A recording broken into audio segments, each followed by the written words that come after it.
In the quiet and serious atmosphere of the Awakening Square, a voice echoed across the space, clear and formal, announcing the start of the initiation ceremony.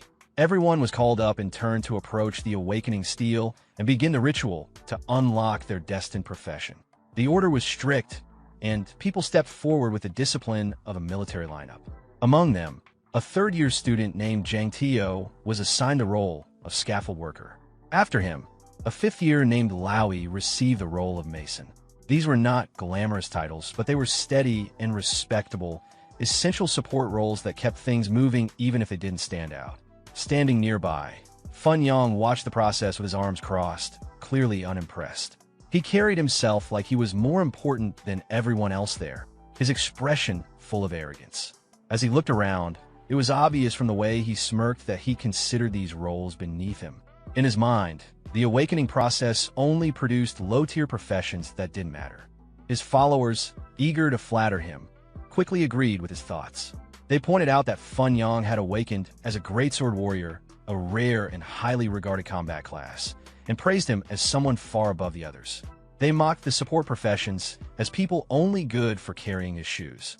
Just then, someone accidentally brushed against Fun Yang's shoulder while passing by. The movement seemed unintentional, but one of his lackeys immediately reacted as if deeply offended, shouting and demanding to know who dared bump into him. The person who had brushed past turned around calmly. His tone was polite, and he explained that he was in a bit of a rush. Fun Yang narrowed his eyes as he recognized him. His look changed. There was now a hint of interest, as though he had noticed something unusual. A small, cold smile appeared on his face, like he was planning something in his head. One of his followers leaned in and quietly pointed out how the guy didn't act like a regular student. He held himself like someone from an important family. There was suspicion in his voice. Maybe this person wasn't someone to take lightly. But Fun Yang clearly wasn't buying it. He scoffed at the idea and waved it off like it was a joke. Then, one of the gossipers around them loudly whispered something for everyone nearby to hear. He mentioned that the Lin clan had been destroyed a few years ago under mysterious circumstances, and no one knew the reason. Then came the reveal. The person who had bumped into Fun Yang was Lin Han, the last known heir of that clan. Hearing that, Fun Yang laughed out loud. His tone was sarcastic as he called it a tragedy. He brought up how Lin Han used to be one of the two top talents during primary school, and now he was reduced to this. Fun Yang made it clear that he thought it was ridiculous for someone like Lin Han to show up at the awakening ceremony, calling him a deluded fool who was just asking to be laughed at. The crowd started murmuring, watching how Lin Han would react. But he didn't seem affected. His only response was a small, calm smile.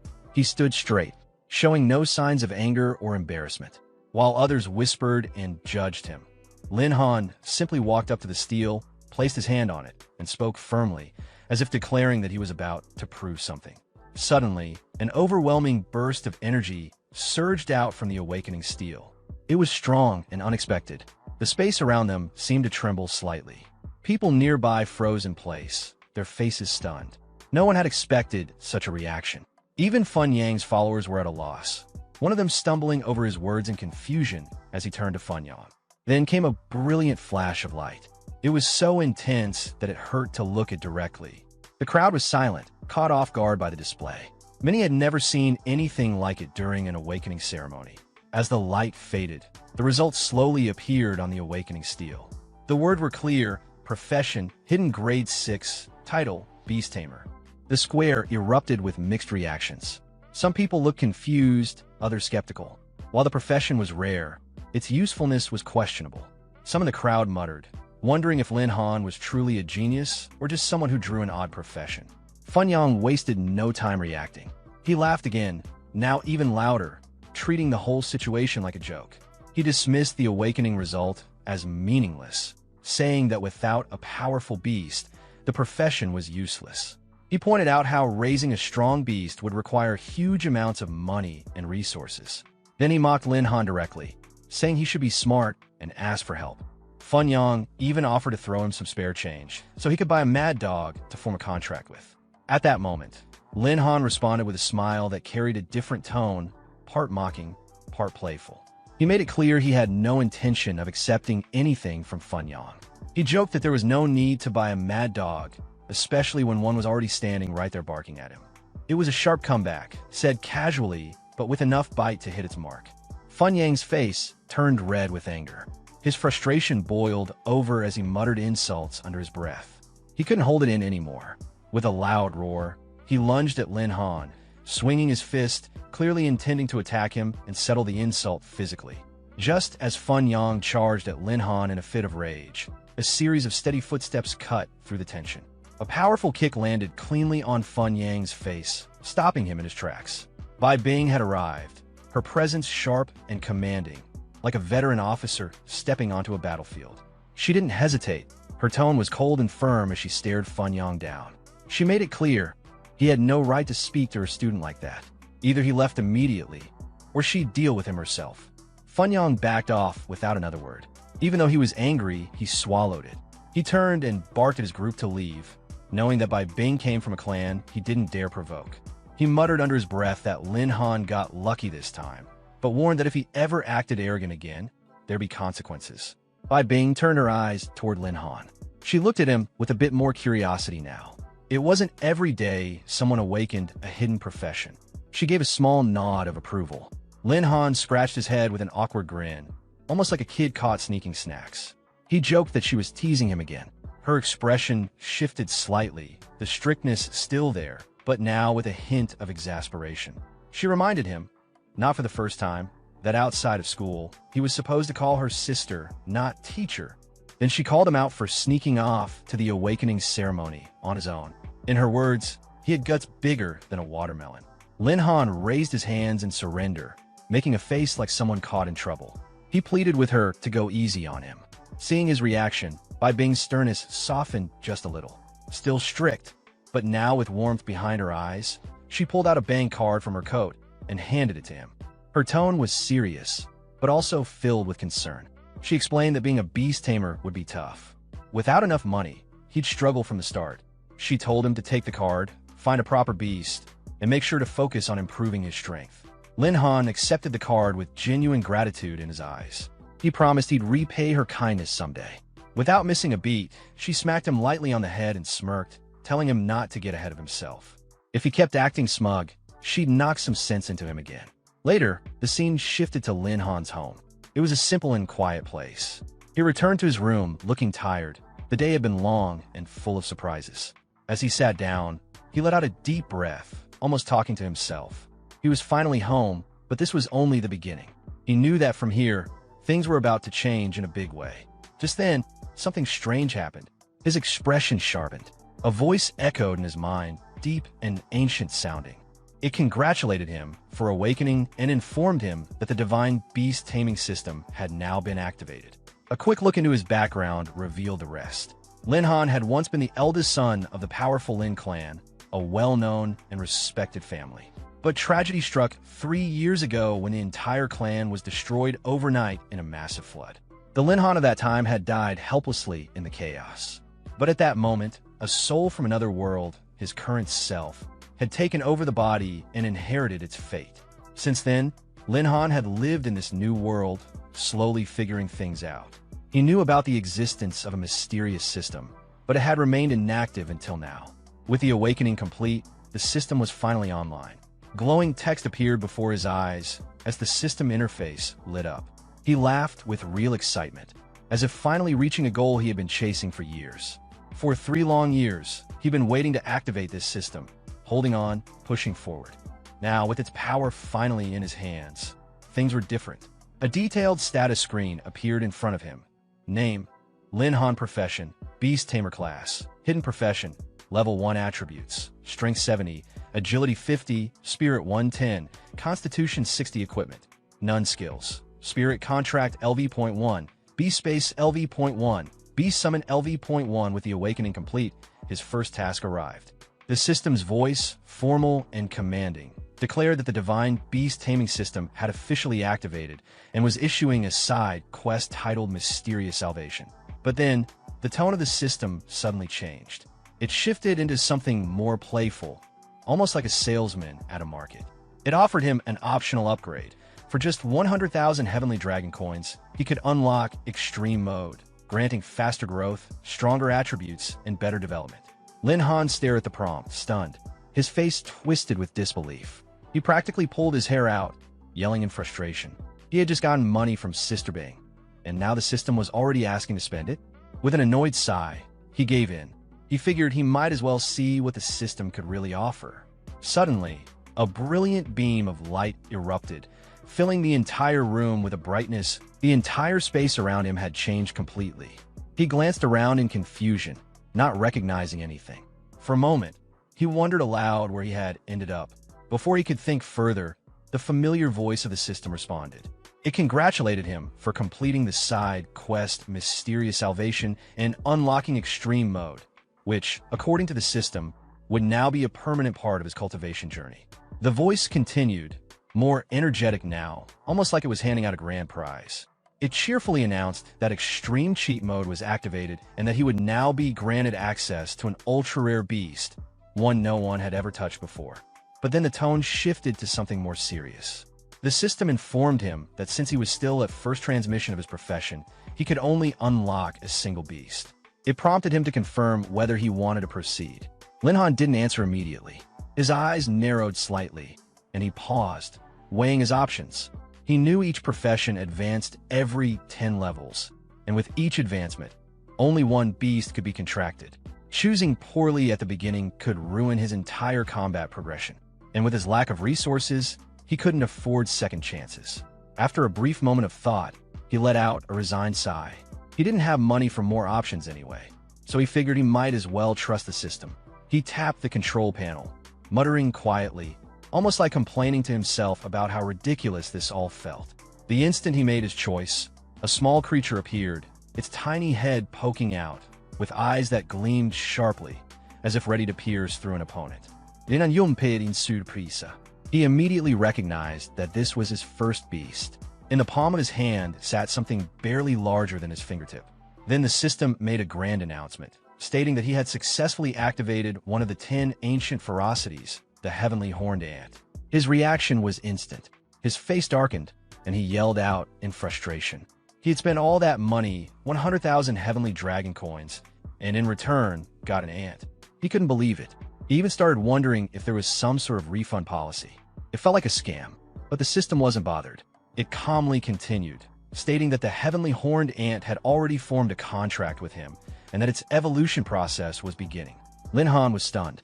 He hadn't even agreed to anything yet, and the system had already bound him to it. He felt like he'd just been dragged into a forced sale. Before he could protest further, a figure materialized in front of him, a mysterious girl bathed in light. At the same moment, the system announced that the ant's evolution had completed and that it had now entered its combat form. Lin Han stared at the evolved creature, completely caught off guard. What he saw amazed him. This wasn't just any transformation. It was unexpectedly impressive, even beautiful in a surreal way. He reacted with surprise and excitement, like a fan seeing a celebrity in person. This outcome was way better than anything he had expected. Feeling confident, he told himself that with this beast, tomorrow's Saki trial was already in the bag. The next scene shifted to dawn at the training ground, a large platform surrounded by misty mountains. The teacher's voice rang out clearly, calling the students together for their first leveling session after awakening their professions. He explained that Bai Bing, who was originally supposed to lead the training, was unavailable due to urgent matters. Until she returned, command of the session had been temporarily given to him. Instructor Sa rang. As the instructor spoke, Lin Han stood nearby, distracted as he casually played with his beast. The instructor went on to explain that the students would be randomly assigned to training zones that matched their current capabilities. Though the trial wasn't meant to be dangerous, he emphasized a key rule. Safety came first, and they should avoid acting recklessly. As Lin Han moved through the crowded training ground, someone suddenly bumped hard into his shoulder, making him pause. It was Long Tinja, his sworn brother, a genuine close combat warrior known for his straightforward attitude. He grinned and asked if Lin Han had gotten himself a beast yet. If not, he suggested they team up and go hunt one together. Just then, Fun Yang seized the opportunity to throw in a jab. He mocked Lin Han with a sneer, offering to help him catch a few low-grade beasts, the kind only good enough to be used as backup. Then, twisting the sarcasm deeper, he added that if Lin Han learned to bark like a dog, maybe he'd toss him one to keep as a companion. Lin Han looked over casually, offering only a faint smile. Without raising his voice, he returned the insult with a quiet sting, asking which dog was barking now. Fun Yang lifted his chin and, with all the pride of someone issuing a royal command, declared that the barking one was Lin Han. But as the words left his mouth, it hit him what he just said. His face froze in realization. He had walked straight into the insult himself. Fury surged through him. He roared, no longer holding back, and charged at Lin Han as if he'd lost all reason. But Lin Han calmly lifted a hand, deflecting the incoming punch with smooth, practiced ease, as if he'd seen it coming from the start. He didn't look angry, just amused. He even teased Fun Yang, saying that the punch was so weak it felt like he was just warming up for breakfast. Fun Yang began to sweat. Doubt crept in. How could a so-called beast tamer have such sharp reflexes and strength? He started wondering if Bai Bing had secretly given Lin Han some special enhancement the previous day. Suddenly, Instructor Saw Rang's voice boomed across the field, snapping the tension. He called out Lin Han's name and demanded to know why he was fooling around. It was his turn. He needed to head through the teleportation gate to his designated leveling area. Long Tenji's expression turned concerned. He urged Lin Han not to go alone, saying it was risky. But Lin Han simply patted his brother's shoulder and told him not to worry. He'd be fine. Off to the side, Fun Yang stood with arms folded, a sly and cruel smile spreading across his face. He muttered to himself that he had already tipped off Teacher Saw about Lin Han. This time, he was sure Lin Han wouldn't come back in one piece.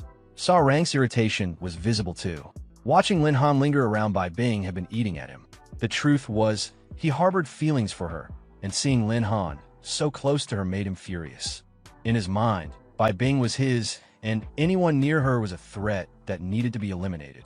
As Lin Han stepped into the teleportation gate, Saw Rang clenched his fists tightly, his gaze full of cold intent. He had made up his mind. That boy wouldn't walk away unscathed. Meanwhile, Lin Han landed in his designated training area and immediately began scanning his surroundings. The terrain was rough, the territory of swift wind wolves, known for their incredible speed. This was a silver-tier leveling zone, meant for students between levels 11 and 20. For someone in a supposedly weak profession like his, being sent here was clearly a trap. Saw Rang had done this on purpose. Then came a sharp, rhythmic sound behind him. A pack of swift wind wolves had already surrounded him without a sound, advancing quickly. Lin Han's expression tensed. His heart gave a small jolt. He cursed under his breath. Swift wind wolves, fast and deadly.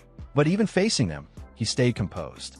He called out confidently, joking that he was still alive and not going down that easily. Saw Rang would have to try harder if he wanted him gone.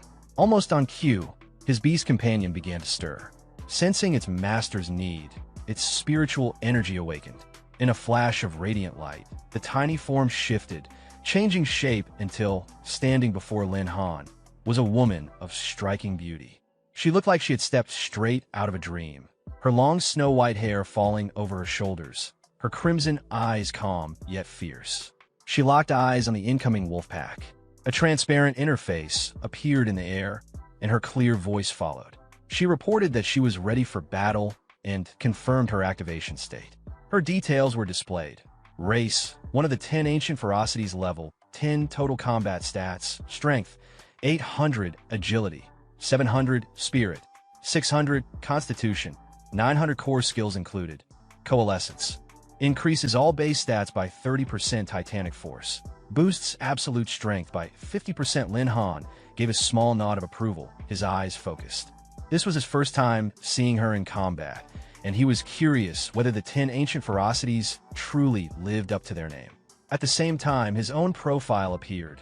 Name: Lin Han. Primary profession: Beast Tamer. Transmission: First, hidden profession. Current level: unclear. Base stats: Strength 70, 80 agility, 50, 70 spirit, 110, 60 constitution, 60, 90 equipment. None skills: Spirit Contract LV.1, Beast Space LV.1, Beast Summon LV.1. Then came the next system prompt. It informed him that his first task had been issued: eliminate 10 ferocious beasts. Completing this mission would earn him 100 beast taming points. Without waiting for a signal, G dashed forward, her movements so fast it blurred, and landed a punch that sent a snarling wolf flying. Any wolf that dared to charge at her was swiftly taken down, each one dealt with decisively. In no time at all, The pack, once feared for their coordinated attacks, lay scattered and defeated. None were spared. The wolves gasped on the ground, completely overpowered. Lin Han stood a few steps away, arms crossed, one hand casually tucked into his pocket. He watched the entire scene with a calm, distant gaze, as if merely observing a routine performance. When the dust settled, Ji landed lightly on her feet, not a trace of dirt on her. She reported in an even tone that the enemies had been eliminated. Her expression showed no hint of the battle she had just fought. Her eyes were cool and composed, with a quiet pride, as she awaited Lin Han's next instruction. Lin Han was thoroughly impressed. Internally, he praised her, not just for her strength, but for how effortlessly she handled the situation. Beautiful and deadly, she had taken down 7 swift wind wolves in under a minute. Lin Han thought that if she ever reached full maturity, she'd have complete control over this area. Thanks to the victory, Lin Han's system level instantly jumped from 1 to 6. His stats, strength, agility, spirit, and constitution also rose sharply, fueled by the defeat of 7 out of 10 required targets. Ji remained still, standing quietly beside him. Her eyes stayed focused on Lin Han as she softly called out to him again. He laughed gently at her tone, half amused, half sincere, and replied that anyone who tried to compare their stats clearly didn't understand. As one of the 10 ancient ferocities, she had no equals among her kind. She truly was a remarkable sight. Despite her power, Ji was delicate and charming, about half a head shorter than Lin Han.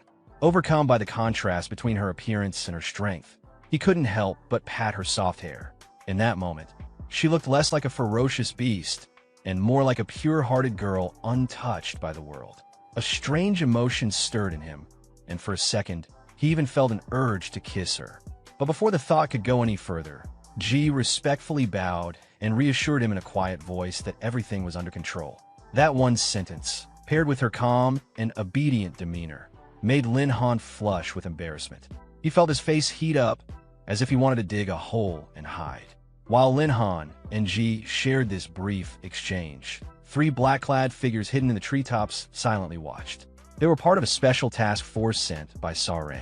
The buzzcut leader whispered, noting that Sarang had claimed Lin Han was just a harmless student, yet here was a mysterious girl standing beside him. He asked if anyone knew who she was. One of the other men replied softly that he had no idea. But based on how she had taken down swift wind wolves with her bare hands, it was clear she wasn't someone to be taken lightly.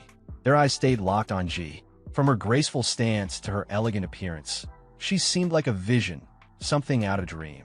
Wicked thoughts crept into their minds, and their gazes turned lecherous.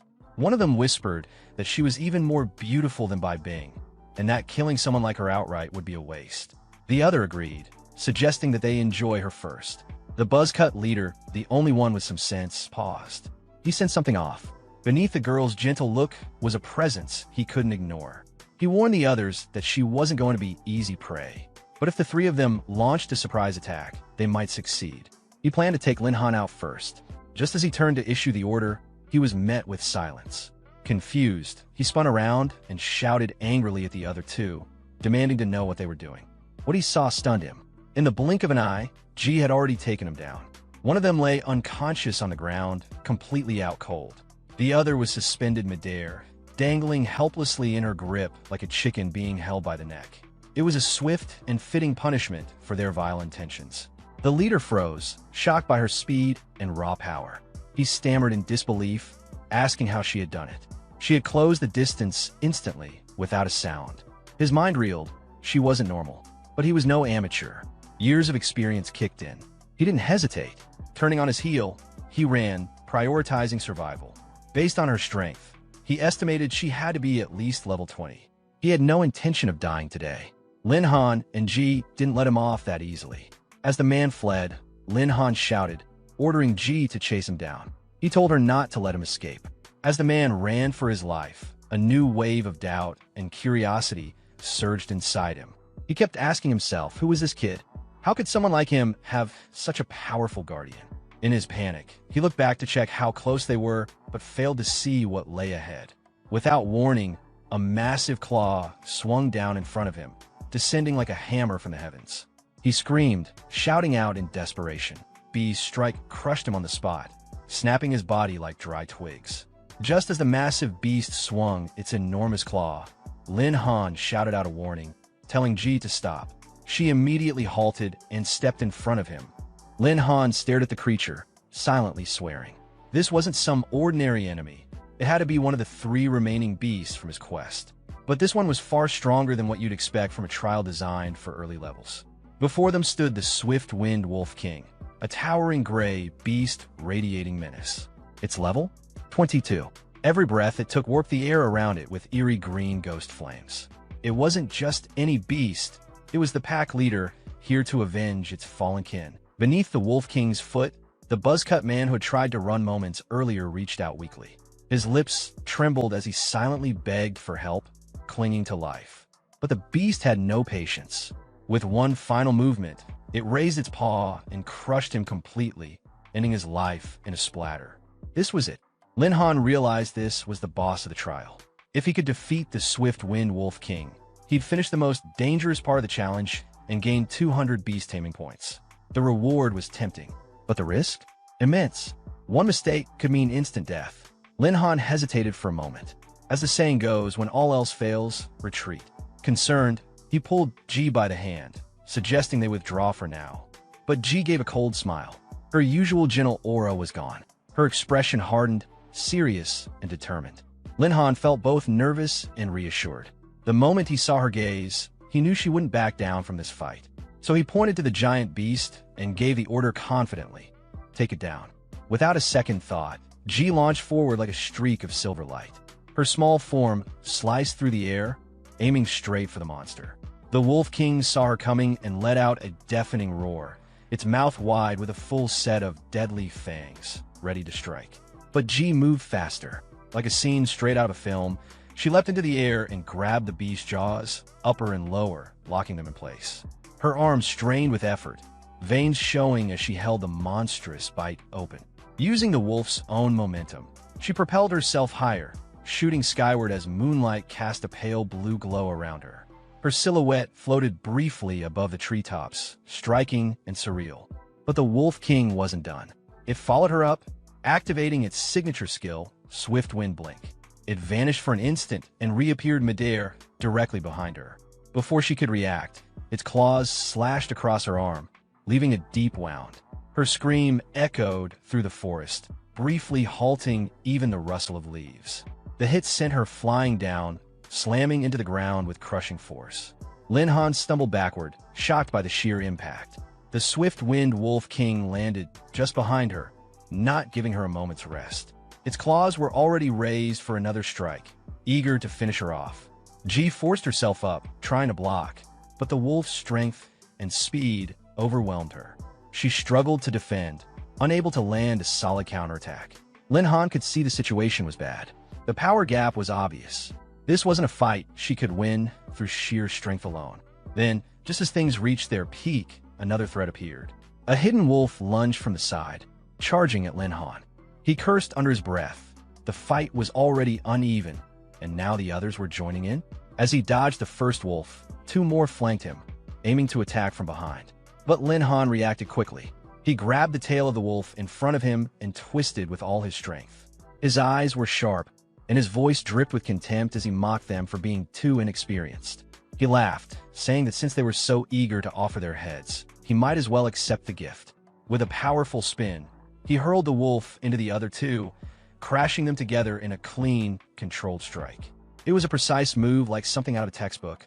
That one moment alone took him closer to completing his quest, defeating 7 wolves and also unlocking 10% of Ji's hidden potential. Now, Lin Han was clearly in control. The fight was turning in his favor. There was no need to rely on Ji alone anymore. With new momentum, he rushed at another wolf. His eyes were cold, focused, and unforgiving. When he reached the beast, he copied the move Ji had used earlier, grabbing the lower jaw. But unlike her, Lin Han didn't just restrain it. He tore the creature apart, ripping it in half with brutal force. Blood and flesh exploded in every direction. It was a grisly scene, but his goal was clear. That was it, 10 out of 10. With the last beast down, the system chimed in to confirm that the mission was complete for both Lin Han and Ji. Each of them was awarded 100 beast taming points. Realizing his recent power boost, Lin Han called out to Ji, signaling it was time to use their strongest move. She immediately felt a powerful surge of energy awaken inside her, her eyes lighting up with a fierce glow. The Wolf King no longer fazed her. At that moment, the system's voice rang out calmly in her mind, announcing that 100 beast taming points had been consumed to activate a special skill, Furious Coast Strike, the signature ability of the Heavenly Horned Ant. According to the system, the skill would deal damage equal to 100% of her current attack power and had a 5-minute cooldown. Without wasting any time, Ji quietly shifted into her battle ant form and began creeping up the massive wolf's leg with total silence, like a ghost moving through shadows. The beast, clearly disturbed, glanced around nervously but couldn't spot her. It was completely unaware of what was coming. Suddenly, a force hit its abdomen with tremendous impact. Before it could process the pain, Ji returned to full-size mid-attack, slamming her entire strength into its core. The timing was precise. The power flared just long enough to drive the hit home, then quickly faded as her mana dropped. She began shrinking again, returning to her human appearance while staying on the offensive.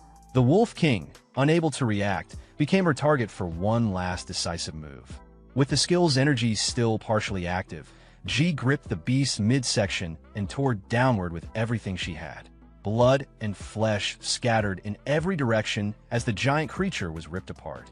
Then, she landed heavily on the ground with enough force to kick up a shockwave. Lin Han instinctively stepped back, raising his arm to block the dust and force.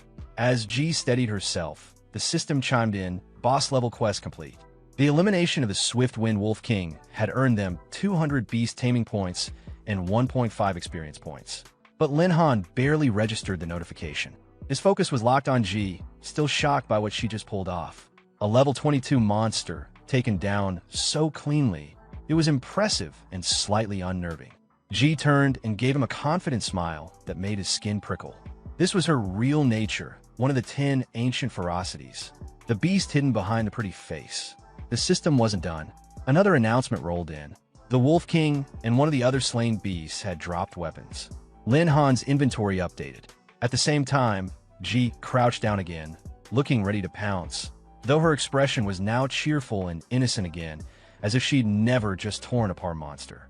She ran toward Lin Han and wrapped her arms around him tightly, calling out to him like a happy child. She even bragged about how she had crushed all those wolves, asking why he was trying to dodge her hug. Lin Han stood frozen. This was the first time a girl had hugged him like that, and with her pressed against him, he wasn't sure where to look or how to react. His cheeks turned red, flustered and dazed, but his mind still echoed with the image of her tearing the Wolf King in two. Could Ji really be this powerful? She looked up at him with sleepy eyes, whispering that she was tired, and just like that, she passed out in his arms. The battle had clearly drained her, and she had nothing left. Despite everything, Lin Han couldn't help but feel relieved. The fierce fighter had returned to her soft, adorable self. He gently patted her head and spoke to her softly, telling her she did well and could rest now. Even half asleep, Ji responded with a happy little grin, saying she understood. Lin Han sat down beside her, leaning back against a tree to recover. The system displayed a message. Energy-saving mode was now active, and his physical recovery had begun. He looked over the interface and chuckled to himself. It was just like one of the online games from his past life, fighting monsters, collecting loot, and cashing in. He quickly tapped the screen, curious about the drops. When he saw the list, his eyes widened with excitement. There it was, his special weapon. He couldn't believe his luck. He held the weapon in his hands. It was the Wolf Fong's Malice, a sleek silver sword that gave off a sinister aura. It required level 22 to equip, but offered plus 50 attack and plus 80 agility. Even better, it came with the Furious Coast Strike passive. When a user was injured, all stats increased by 5%, making it ideal for prolonged battles. A magical staff, the Ice Scepter. Usable at level 10, it increased magic power by 50 and had a 30% chance to freeze enemies for 1 second on hit. In the hands of a spellcaster, it could be a serious game changer. Lin Han grinned, satisfied with the outcome. This was exactly the kind of progress he needed. Lin Han checked his stats eagerly, excited to see where all the XP gains and battle rewards had landed him.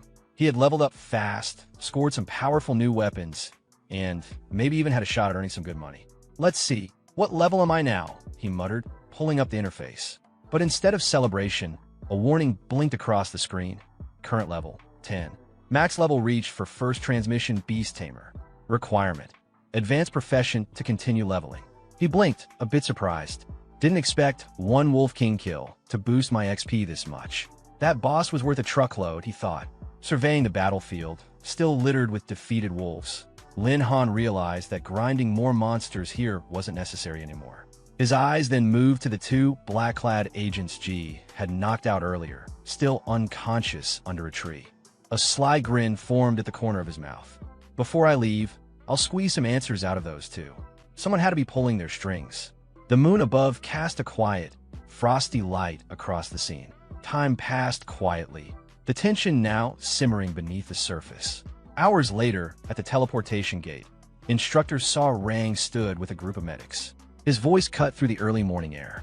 "Prepare. Trainees are returning." Trying to keep up the appearance of professionalism, he barked orders. "Ready the health scanners. Prioritize treating the heavily injured." But behind that fake smile, a more sinister plan was brewing. "Let's see who makes it back," he thought smugly. Especially Lin Han.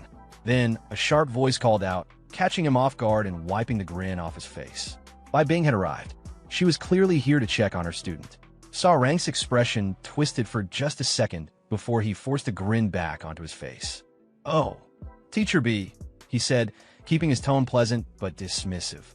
"Weren't you tied up with other duties today? Why trouble yourself? Just rest. Let me handle the trainees." But Bai Bing wasn't here for small talk. Her instincts told her something was off with Lin Han's trial. Her gaze narrowed. "You owe me a clear explanation," she said firmly. Still pretending to play fair, Saw Rang responded calmly, acting like he had nothing to hide. "Teacher B, I know you're close to Lin Han," he said, "but we need to treat all students equally." Then, as if that wasn't slimy enough, he added with a self-important tone, "And if fairness is what you're after, I've got experience to share. Why not join me somewhere quieter so we can talk in detail?" A man preaching virtue while planning betrayal. He couldn't have looked more suspicious. Bai Bing didn't even bother with a reply. She struck. Her palm moved like a winter gust, sharp and controlled, straight for his face. Before he could even react, a thin blade of frost pressed against his throat. Her voice was icy. "Saw Rang, I want a convincing explanation. Now." Only then did the reality sink in for him. A shiver ran down his back, and his throat went dry. For the first time, fear showed in his eyes. He stammered, "Teacher B, I'm not sure what you mean." But Bing didn't let him play dumb. "Lin Han just awakened," she said, voice cutting like glass. "He's a rookie, a beast tamer, and you threw him into a silver tier zone? He wouldn't even have had a beast to rely on yet. How's he supposed to defend himself?" The blade stayed exactly where it was, just one push away from ending the conversation for good. "You think because he's an orphan with no background you can do whatever you want?" she continued, her voice now a low, angry hiss. "Pick on him just to flex your authority?" Saw Rang reached up slowly, carefully pushing the blade aside while trying to keep a nervous smile on his face. "You're misunderstanding me," he said quickly. "I had good reasons. Lin Han needs pressure to grow. He just awakened, right? Trials make him stronger. And I didn't leave him alone," he added hastily. "I even assigned 3 assistants to follow and protect him."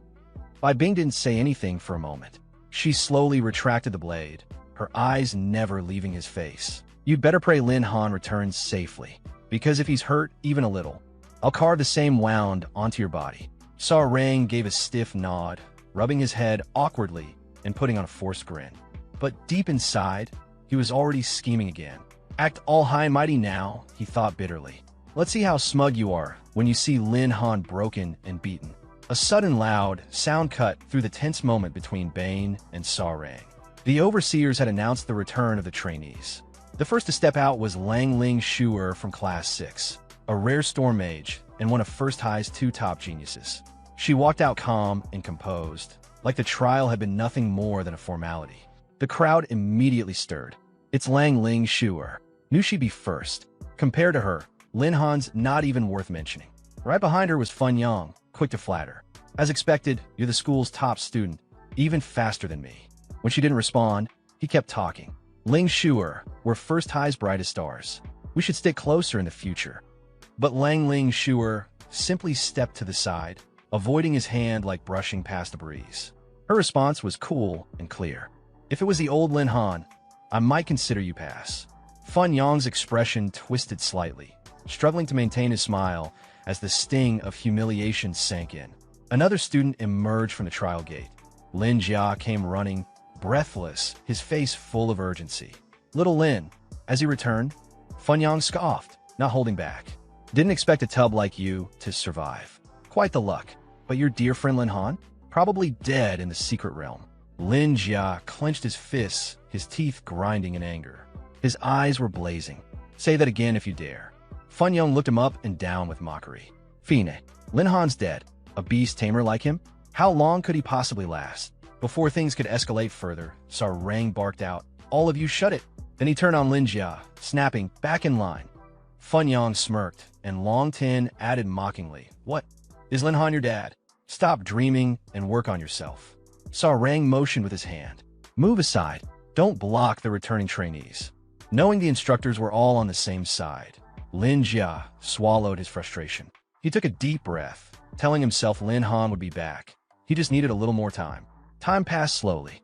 About an hour later, Fun Yang was lounging on a rock, acting like a king. His lackey was massaging his shoulders. "Brother Fun, rough few days, huh?" "Brother Fun, is this pressure okay?" But Lin Jia's eyes never left the trial gate. His chest was tight, the same thoughts circling in his head. Why is everyone back but no sign of Lin Han? One of Fun Yang's lackeys snorted. "Still waiting? He's long gone. A beast tamer, torn apart by beasts, he died the way he lived." Before Lin Jia could respond, something flew in from the distance with a piercing whistle. A rock slammed into Fun Yang's crew, knocking them over and leaving them clutching their heads and howling. Startled, Lin Jia turned to see where it came from, and then he saw him. Lin Han walked out from the shadows, his steps light and unhurried. A faint smirk played on his lips as he said, "Just lingered a bit. Since when did the school get so many barking dogs?" Lin Jia's face lit up. "Little Lin," he shouted, running over with flailing arms. "You're finally back alive." Even Bane nearby breathed a soft sigh of relief. "Kid, you nearly scare me to death." But not everyone shared that feeling. Sarang's face stiffened. "Ow! I sent 3 men to eliminate him. How's he back in one piece?"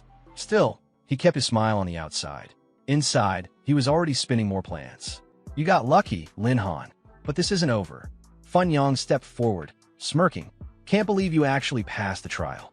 He sneered. "A beast tamer without a beast. What did you do? Hide in a corner and wait it out." But Lin Jiao wasn't having it. "You brain dead? If everyone was as useless as you, we'd all be dead. Always pampered from A to Z." Lin Han let out a light laugh. "Protected? Let's see what's real and what's not." Lin Han remained unbothered and stopped Lin Jia from reacting. Calmly, he asked Fun Yang to repeat himself. Then, in a voice loud enough to quiet the entire courtyard, he asked if Fun Yang was done barking. With a slight smirk, he added that someone with Fun Yang's skills wasn't even qualified to carry his pet sandals. Fun Yang's face turned red, though he tried to stay composed. In response, he threw out a challenge.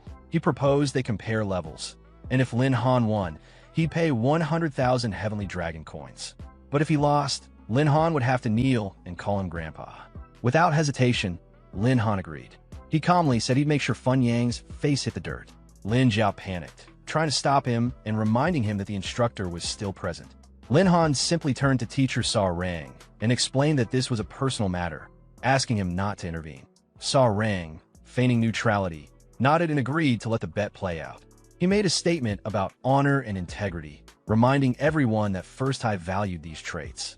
Inwardly, though, he was pleased. He thought Lin Han had walked into a trap and expected to win without lifting a finger. Standing off to the side, Bai Bang said nothing, but her eyes showed a mix of pride and suspicion. She recognized something familiar in Lin Han's demeanor, something sharp and calculated. Ready to proceed, Sarang officially announced that the match would begin. Lin Jia stepped forward, clearly nervous. He clarified he wasn't part of the bet, but couldn't stand by as Lin Han's brother. The system displayed his class and level. Frenzy Warrior, level 2. Fun Yang scoffed at the reveal, mocking Lin Jia for acting bold at such a low level. He then revealed his own stats. Great Sword Warrior, level 3. With his chest puffed out, he claimed this was the mark of true talent. His lackeys cheered, excited to see their leader's superiority. They praised him loudly, calling him the best and admiring his rare profession. Lin Jia felt crushed, as if doused with cold water. Inwardly, he cursed. He hadn't expected Fun Yang to already reach level 3. The situation felt grim. Riding high on his confidence, Fun Yang turned to Lin Han, taunting him next. He brought up another student who hadn't passed level 2 yet, claiming Lin Han couldn't possibly be better. He even suggested they both kneel and admit defeat to save time. Lin Jia was fuming and was about to retort when Lin Han stopped him again. He told him to calm down. Someone like Fun Yang wasn't worth his time. Then, without warning, Lin Han released his aura. A powerful force swept through the courtyard like a gust of wind, shaking the very air. With confidence, he declared that even if he reset his progress and started from scratch, he'd still leave Fun Yang far behind. The system displayed his actual level, Beast Tamer, level 10. The crowd reacted instantly. Shock and disbelief filled the space. People stared, jaws dropped, unable to process what they saw. A level 10? It felt unreal. The blonde-haired boy stared at the protagonist in utter shock. He couldn't believe what he was seeing. The person he had dismissed as a worthless beast tamer had somehow grown far stronger than he could have imagined in a ridiculously short amount of time. His disbelief turned to outrage as he pointed an accusatory finger, shouting in protest. He couldn't comprehend how even Lung Lingxue, the academy's top student, hadn't achieved something like this. To him, the only explanation was foul play. There was no way this was possible without cheating, and in his frustration, he latched onto that assumption as fact. The protagonist, however, was unbothered. With a calm but mocking tone, he threw the boy's words right back at him. He questioned the boy's mindset. Just because someone like him couldn't accomplish something, did it mean no one else could? His remark highlighted how narrow and self-centered the boy's thinking was. Then, almost as a subtle reveal, he hinted at the true source of his strength, a hidden class. It was a quiet flex, meant to shut down all accusations without needing further explanation. Turning toward his sister Bing and instructor Chao, the protagonist regained his composure and spoke with firm confidence. He reminded the instructor of the bet they had made and emphasized that he had now won. His tone was serious. He wanted to ensure that Feng Yong would be held to his end of the deal and not be allowed to slip out of the consequences. Then, with a smirk and a trace of sarcasm, he looked again at the instructor and delivered another line, one laced with deeper meaning. He credited his rapid progress to a group of teaching assistants who, under the pretense of protecting him, had actually been sent to sabotage him. He made it sound like a genuine thank you, but it was clearly a dig meant to expose the instructor's involvement without outright confrontation. It was a clever move, calm, public, and humiliating. Instructor Chao, hearing this, immediately grew tense. The protagonist's words made it obvious that he knew the truth, that those assistants hadn't been there to help. The instructor's thoughts raced. Did Lin Han know everything? Had he captured the people sent after him? Worse, was he preparing to use that as leverage? Fear set in. Internally, the instructor's frustration boiled over. He had worked hard to climb to his current position, and now it felt like it was all on the verge of collapsing because of one student. Anger and desperation filled his mind. He couldn't let this escalate. He had to silence the protagonist permanently before things spiraled out of his control. Meanwhile, a short distance from the commotion, a blue-haired girl was watching the scene unfold. She stared at the protagonist with a mixture of surprise and disbelief. In her thoughts, she wondered if the Lin Han she was seeing, who had now reached level 10, was the same academy prodigy once hailed as their top genius. It felt surreal. Yet, even as shock flickered in her eyes, she quickly looked down at her own stats on her phone. She wasn't discouraged. Instead, she reaffirmed her resolve, confident that, eventually, she would catch up to him. Back at the center of the field, Lin Han turned toward his sister, Bing. Noticing her presence, he raised a brow and asked why she was there, gently reminding her that she had mentioned having important business to attend to. His question was casual, but curious. Bing, however, grew a bit flustered. She averted her gaze, clearly embarrassed, and beads of sweat formed on her forehead as she responded. She explained that her task had already been completed and that, as a teacher, it was her responsibility to show up. She couldn't ignore the situation. After all, this was part of her job. Just then, Lin Han's friend, affectionately referred to as Fatty, chimed in from behind, directing his comment at Bing. With excitement, he emphasized how amazing Lin Han's progress had been. pointing out that he had reached level 10 in just a few hours. He boldly claimed that if given a little more time, Lin Han would become practically unstoppable. But right as the atmosphere grew lighter, Bing's expression suddenly shifted. Her eyes caught something alarming behind Lin Han. She spotted instructor Chao lunging forward from behind him, expression twisted in rage and shouting out for Lin Han to die. Lin Han, unaware of the danger, was still laughing and talking casually with his friend, completely off guard. Without a moment's hesitation, Bing dashed forward and placed herself between Lin Han and the incoming attack.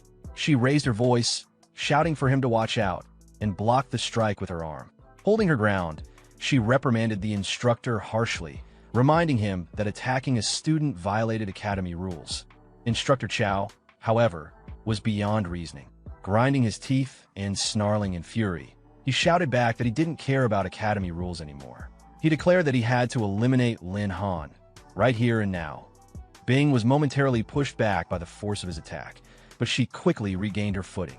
With fire in her eyes, she launched a retaliatory kick at him and made it clear. As long as she stood there, she would never let him succeed.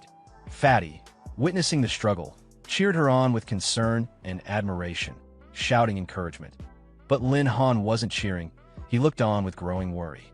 His eyes filled with panic as he realized Bing couldn't hold her own for long against someone as powerful as Chao Chao. If the fight dragged on, she'd be seriously hurt.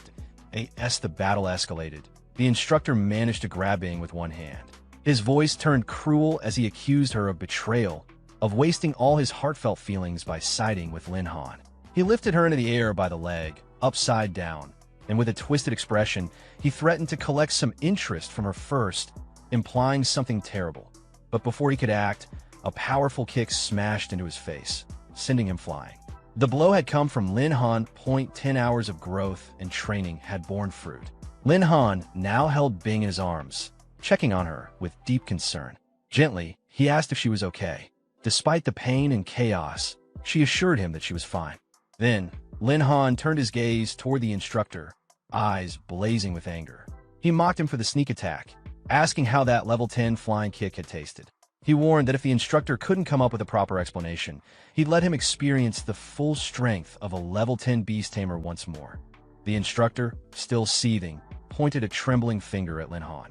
He shouted in rage, accusing him of gaining his levels through murder. He claimed he had sent 3 level 15 teaching assistants to follow Lin Han, but none had returned. In his mind, there was only one explanation. Lin Han had killed them and used them to farm experience points. All around them, the yellow-haired boy and his group watched the escalating chaos silently, stunned by the accusations and the violence unfolding at that moment. The instructor activated his abilities. A radiant golden energy enveloped his body, and with fury in his voice, he declared that Lin Han was too cruel and ruthless to remain a student of the academy.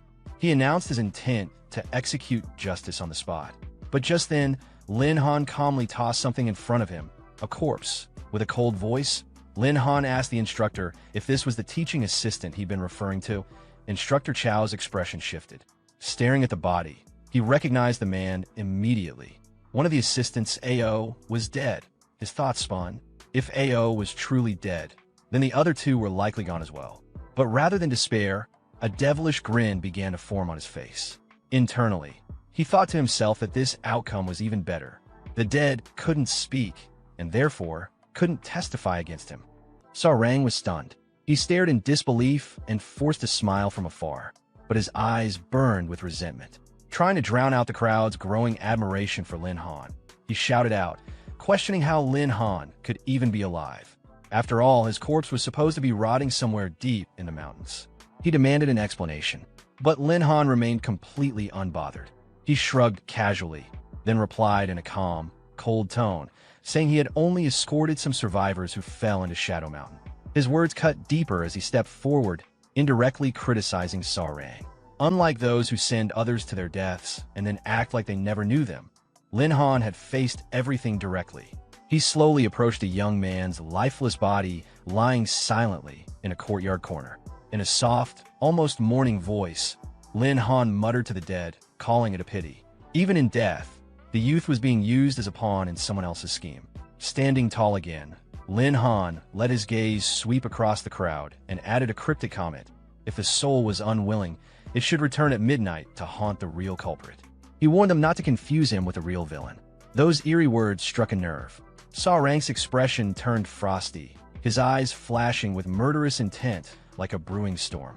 His anger exploded, and with clenched fists, he charged toward Lin Han, yelling that he'd crush his limbs and shut him up for good. The bystanders panicked as the scene escalated. Cries erupted. "Saw Rang, you dare! Little Lin, watch out!" But Lin Han didn't even flinch. He stepped aside effortlessly, dodging the attack with the ease of brushing off a breeze. His mocking smirk only enraged Saw Rang further. Lin Han taunted him, suggesting he was panicking because he was afraid his secrets were about to be exposed.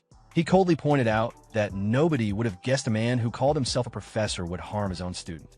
That jab was deliberate and public, and it sent Saw Rang into a frenzy. His face twisted in rage as he shouted back, claiming he was only trying to avenge someone, not cover anything up. But Lin Han's expression stayed the same. His voice, quiet and sharp as a blade, questioned whether Saw Rang truly believed in his heart that he was avenging someone or if he was just trying to silence witnesses.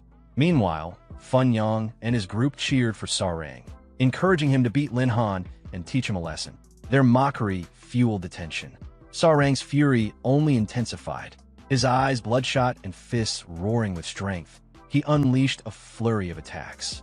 But even as the punches rained down, a troubling thought echoed in his mind. How was this failure dodging every move? Not even trained level 20 fighters could keep up like this. Something was clearly off.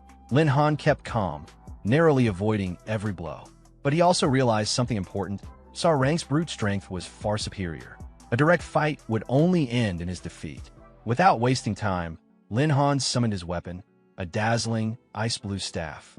His voice stayed soft but firm as he explained that he wasn't foolish enough to take this fight head-on without an edge. The staff wasn't just for show. Its cold, glowing aura made even the onlookers step back. This was a powerful treasure known as the Ice Scepter, usable only by those at level 10 or higher. In an instant, frost burst forth and encased one of Saw Rang's legs like solid stone. He screamed in panic, totally caught off guard. Seizing that perfect opening, Lin Han moved in like a flash of lightning. His body blurred with speed as he closed the gap, then launched a heavy kick straight at Saw Rang, snarling a cold command for him to get lost. The impact sent Saw Rang flying like a withered leaf in the wind. Lin Han's lips curled into a small smile. He was clearly satisfied, not just because of the physical hit, but because his increased strength and magic had allowed him to finally overpower his opponent. The staff had been crucial, giving him the control needed to turn the tide. Without it, exploiting that one moment of weakness would have been impossible. Though Saw Rang might still have had the advantage in stats, Lin Han now had an A-grade item that allowed him to tip the balance. He didn't need to win in brute force anymore. He could win through tactics, and that brought him a quiet confidence. The ant with the heavenly horn beside her simply sighed, acknowledging that Saw Rang deserved the beating he was getting. Ji's own stats were formidable. She had a level 13 class and impressive attributes. Strength at 1,700, agility at 1,600, spirit at 1,500, and constitution at 1,800. Her skills added even more power. One gave a 60% boost to all base stats, and another added 60% extra strength. As Saw Rang tried to recover from Lin Han's blow, he suddenly saw Ji charging toward him. He gasped in shock, but there was no time to react. After all, her master had just been attacked. She wasn't going to let that slide. Saw Rang's face twisted again, his frustration and panic visible. He couldn't even rely on his profession anymore. He was completely overwhelmed. Ji stepped up and delivered a punch. From the sidelines, Lin Sha burst into laughter, shouting with amusement at how Lin Han had been hiding such a fierce warrior by his side. But not everyone was laughing. Bing stood quietly in another corner, her gaze distant and filled with curiosity. She wondered to herself, who exactly was this girl? Even Fun Yang's lackeys were stunned into silence. One muttered in disbelief that Teacher Saw had been sent flying. None of it made sense to them. Ji looked ready to go on a rampage, itching to keep beating Saw Rang until her fury was spent. But Lin Han saw the situation escalating too far and raised his voice sharply, telling her to fall back. The moment she heard his command, Ji calmed instantly. Her wild aura faded, and she returned to Lin Han like a gentle kitten, obedient and composed. Her true identity as an ancient beast was dangerous to reveal. If too many people found out too early, it could bring serious consequences. So retreating was the wisest choice. She moved closer to him, pouting a little and playfully asking if she had done well. Lin Han's demeanor softened, and he praised her, but also gently reminded her to return to her human form. That made her beam with joy, nodding sweetly as she responded like a child eager to please. Sarang, however, was far from done. Roaring with rage, he shouted accusations that Lin Han had killed an assistant just to gain levels, and had even joined forces with an outsider to frame him. He demanded to know where the girl was, though his fury and the veins bulging on his face betrayed his desperation more than anything else. Sarang stood trembling, his eyes blazing and teeth grinding in fury. He shouted with rage, claiming Lin Han was a corrupt and immoral student who needed to be punished severely. His chest heaved from the intensity, but just before he could make a move, a foot gently pressed against his shoulder, halting him in place. A calm, commanding voice followed, "Hold it." A man approached with his hands clasped behind his back, speaking with authority. He reminded Sarang that the situation was still unclear and warned him not to pass judgment so hastily. That man was none other than Sikong Chun, First High's Dean. Pinned to the ground and taken aback, Sarang looked up, startled. "Why are you here?" he asked. Around them, whispers erupted in disbelief. The silver-haired man standing before them was truly Sikong Chun, a level 56 master and a legendary figure known for his deep mastery of magic. Sarang, unwilling to back down, immediately accused Lin Han of killing an assistant just to level up. He demanded that Lin Han be punished legally and harshly. His face was twisted in rage, and he insisted that there were witnesses and evidence to support his claims. While Sarang fumed, Lin Han stood quietly with arms folded, speaking evenly and with control. He dismissed the accusations as baseless slander and said there was no point trying to defend himself to someone who had already made up his mind. Dean Sikong's voice grew serious as he addressed Lin Han directly, asking if he had anything to say in response to the claims. Lin Han didn't hesitate. He suggested they investigate the assistant's cause of death first. The dean nodded and pointed toward the assistant's floating corpse, instructing everyone to observe carefully. Upon examination, Sikong Chun explained the obvious: crushed chest bones, ruptured organs, and extensive internal damage, all clearly the result of an attack from a massive beast. Still clinging to his narrative, Sarang tried to shift the blame again. He argued that even if the beast had landed the fatal blow, Lin Han must have been involved somehow. After all, he was the one who brought the body back. But Lin Han didn't flinch. He replied with a smirk, his voice laced with sarcasm. Sarang was too quick to jump to conclusions. All he had done was retrieve the body. If anyone was to blame, it was the one who sent the assistant on the mission in the first place. He even suggested that the assistant had been sent to assassinate him, but failed and ended up dying to a beast. Sarang immediately denied everything, claiming that he would never do something so dishonorable. At that moment, Bing stepped forward and addressed the dean respectfully. She pointed out that Sarang had irresponsibly sent Lin Han into a zone that was clearly too dangerous for someone of his level. She doubted his excuse of sending assistants for protection and implied it was a setup. Sarang began to panic. He insisted that he, as a teacher, would never endanger a student. He claimed it was all slander, one-sided accusations with no hard proof. The dean, seeing the tension rise, turned to Lin Han and asked for evidence. Accusing an instructor was no small matter. Meanwhile, Sarang tried to reassure himself. His men were dead. No one could testify, and even if someone had survived, who would dare speak against him to defend Lin Han? But Lin Han remained composed and confident. He stated clearly that he never made empty accusations because he already had proof. The words sent a chill through the air. Bane and Lin Sha, standing nearby, looked up in shock. Lin Han began to explain. During the incident, 3 people had secretly followed him into the training zone. They had run into the Swift-Wind Wolf King.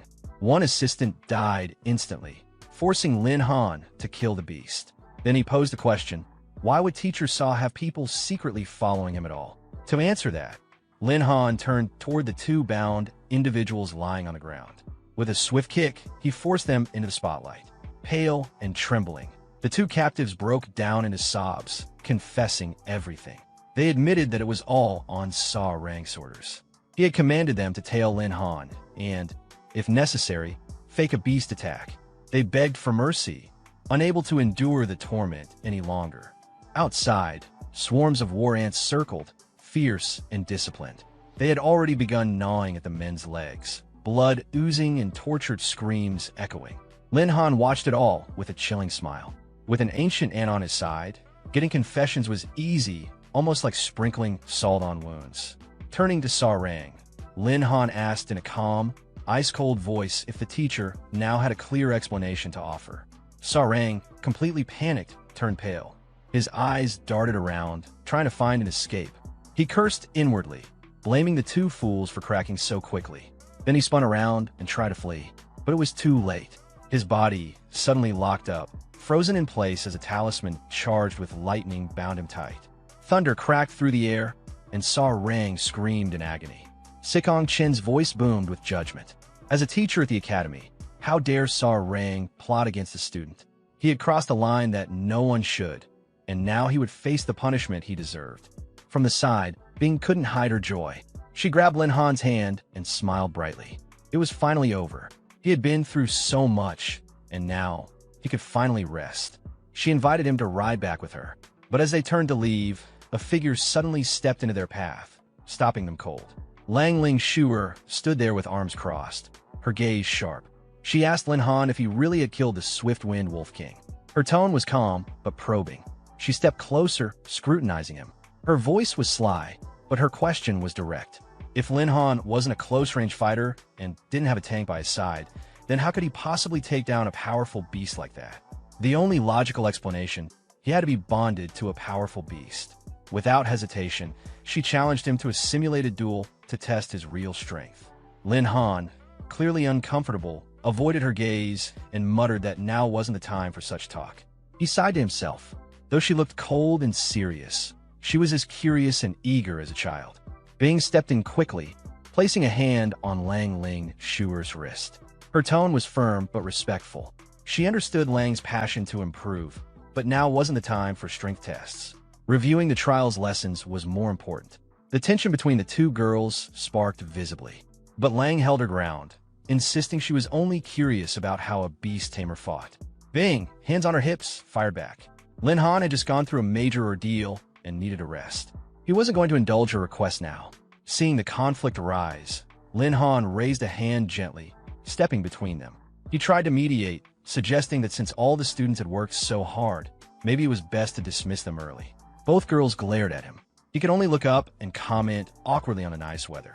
Bing frowned, deep in thought. First, there was the mystery girl, now Lang Ling Shuer. When did Lin Han become so popular? Then she scolded herself. What did it matter to her anyway? There was nothing between them. Crossing her arms, she turned away and left with a brief farewell. But Lang Ling Shuer wasn't finished. A dark aura settled around her as she reminded Lin Han he hadn't answered her challenge. Caught off guard, he quickly replied that he was too tired and suggested they talk another time. She backed off for now, but her voice was soft and full of meaning. She told him not to forget his promise. As she finally walked away, Lin Han let out a deep breath. But now, he noticed Bing seemed upset too. He sighed again, probably because he had gone off to train on his own. Shaking his head, he told himself there was no use overthinking it. Bigger issues lay ahead.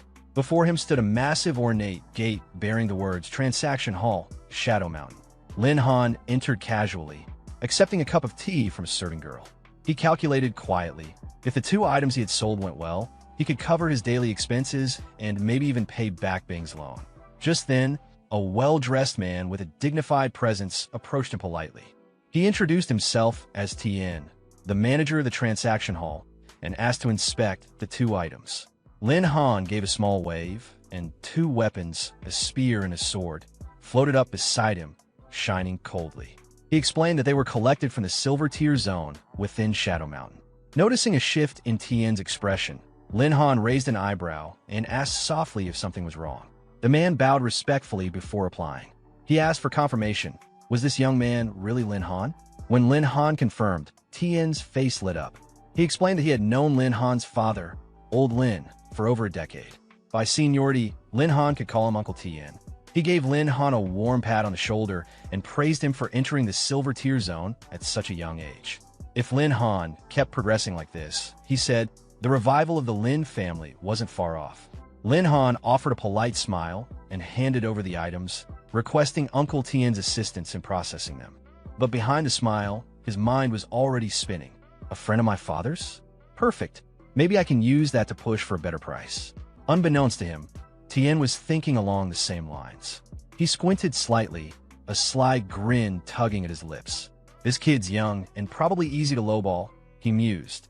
Still smiling, he said aloud, Little Lin, these are decent pieces. For old time's sake, Uncle Tien offers 5 million Heavenly Dragon coins.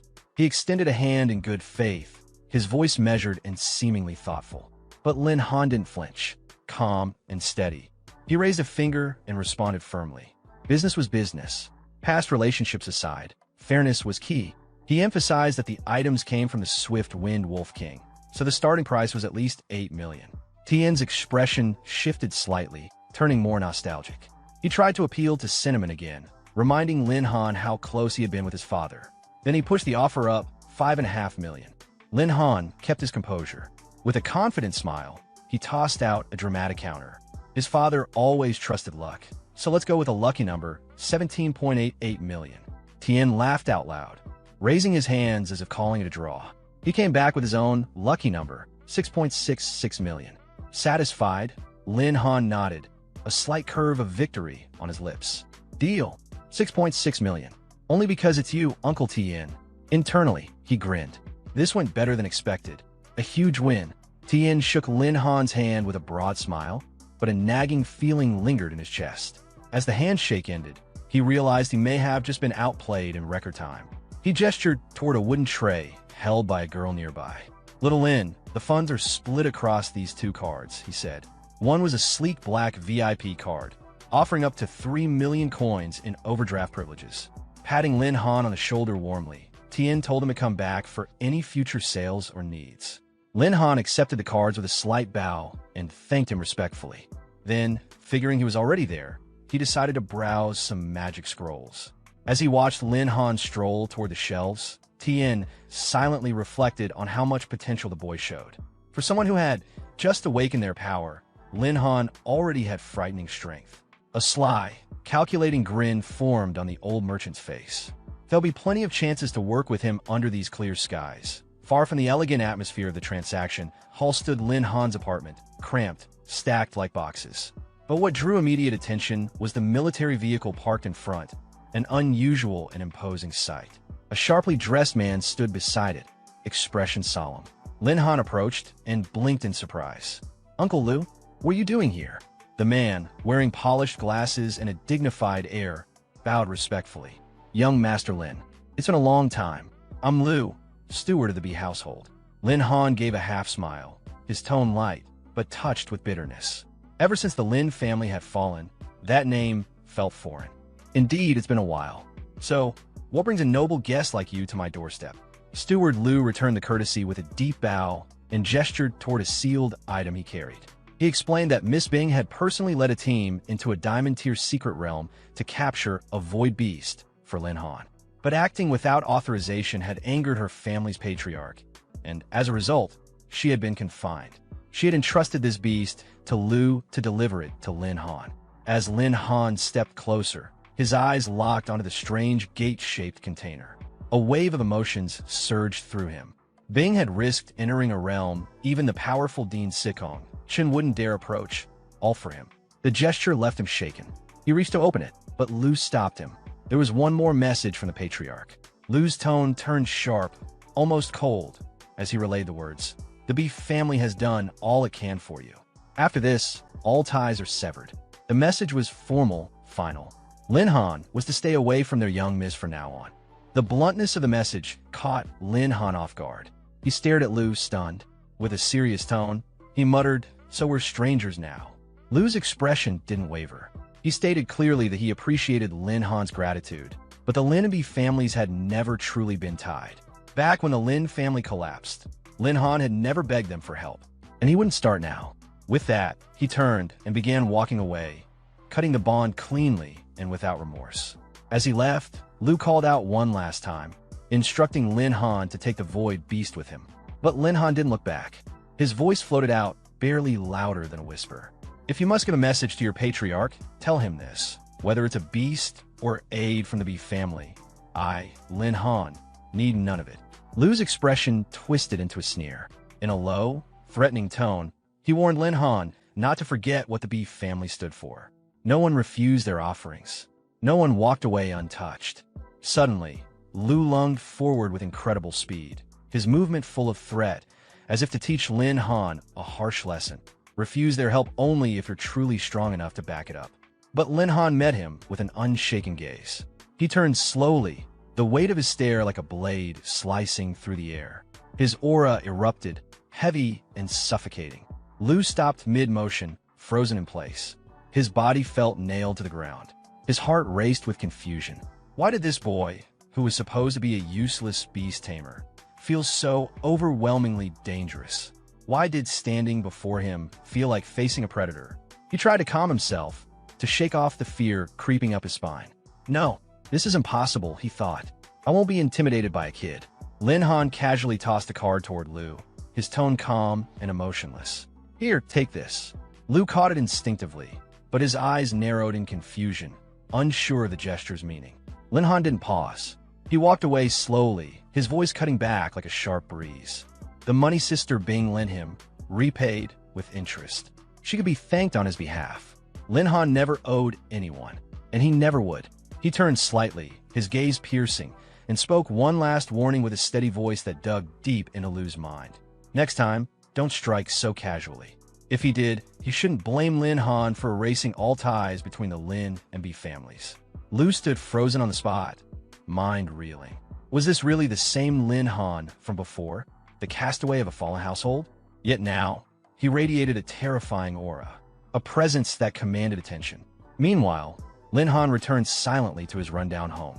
Once a place of warmth and memories, it had now become a fragile echo of past glory. He collapsed on his bed, drained, his lips curled in a bitter smile. Dragons visiting chickens never mean well, he muttered, referring to the Bee family's empty show of generosity. But no matter how cynical he tried to be, Bing's face floated in his mind. It made him pause. I kept my distance, so she wouldn't get dragged into my mess. But this time, she risked everything for me. She did far too much. He turned over, trying to settle his thoughts. Forget it. Sleep. How about the profession advancement tomorrow? The little ant perched on his shoulder twitched gently, almost like it wanted to say something.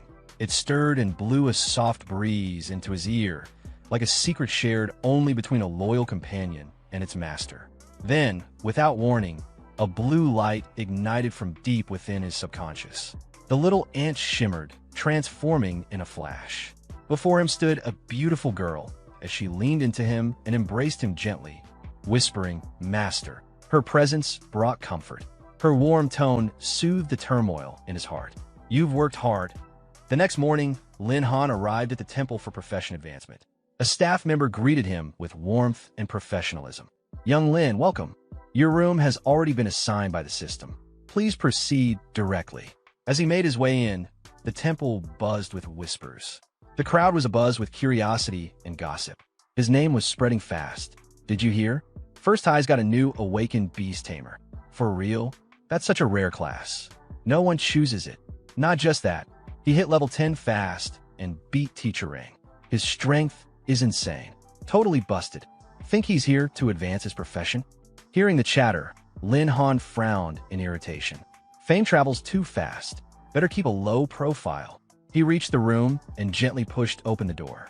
At the center, a luminous green crystal floated silently, pulsing with life. He recalled the receptionist's instructions. All he had to do was touch the crystal to receive his quest. Lin Han muttered under his breath. Hopefully the human tier quest won't be too brutal. The moment he placed his hand on the surface, the system verified his identity and presented the challenge. Quest name: Thunder of the Fallen Kingdom quest level. Objective: slay the Thunder Beast at the ancient ruins.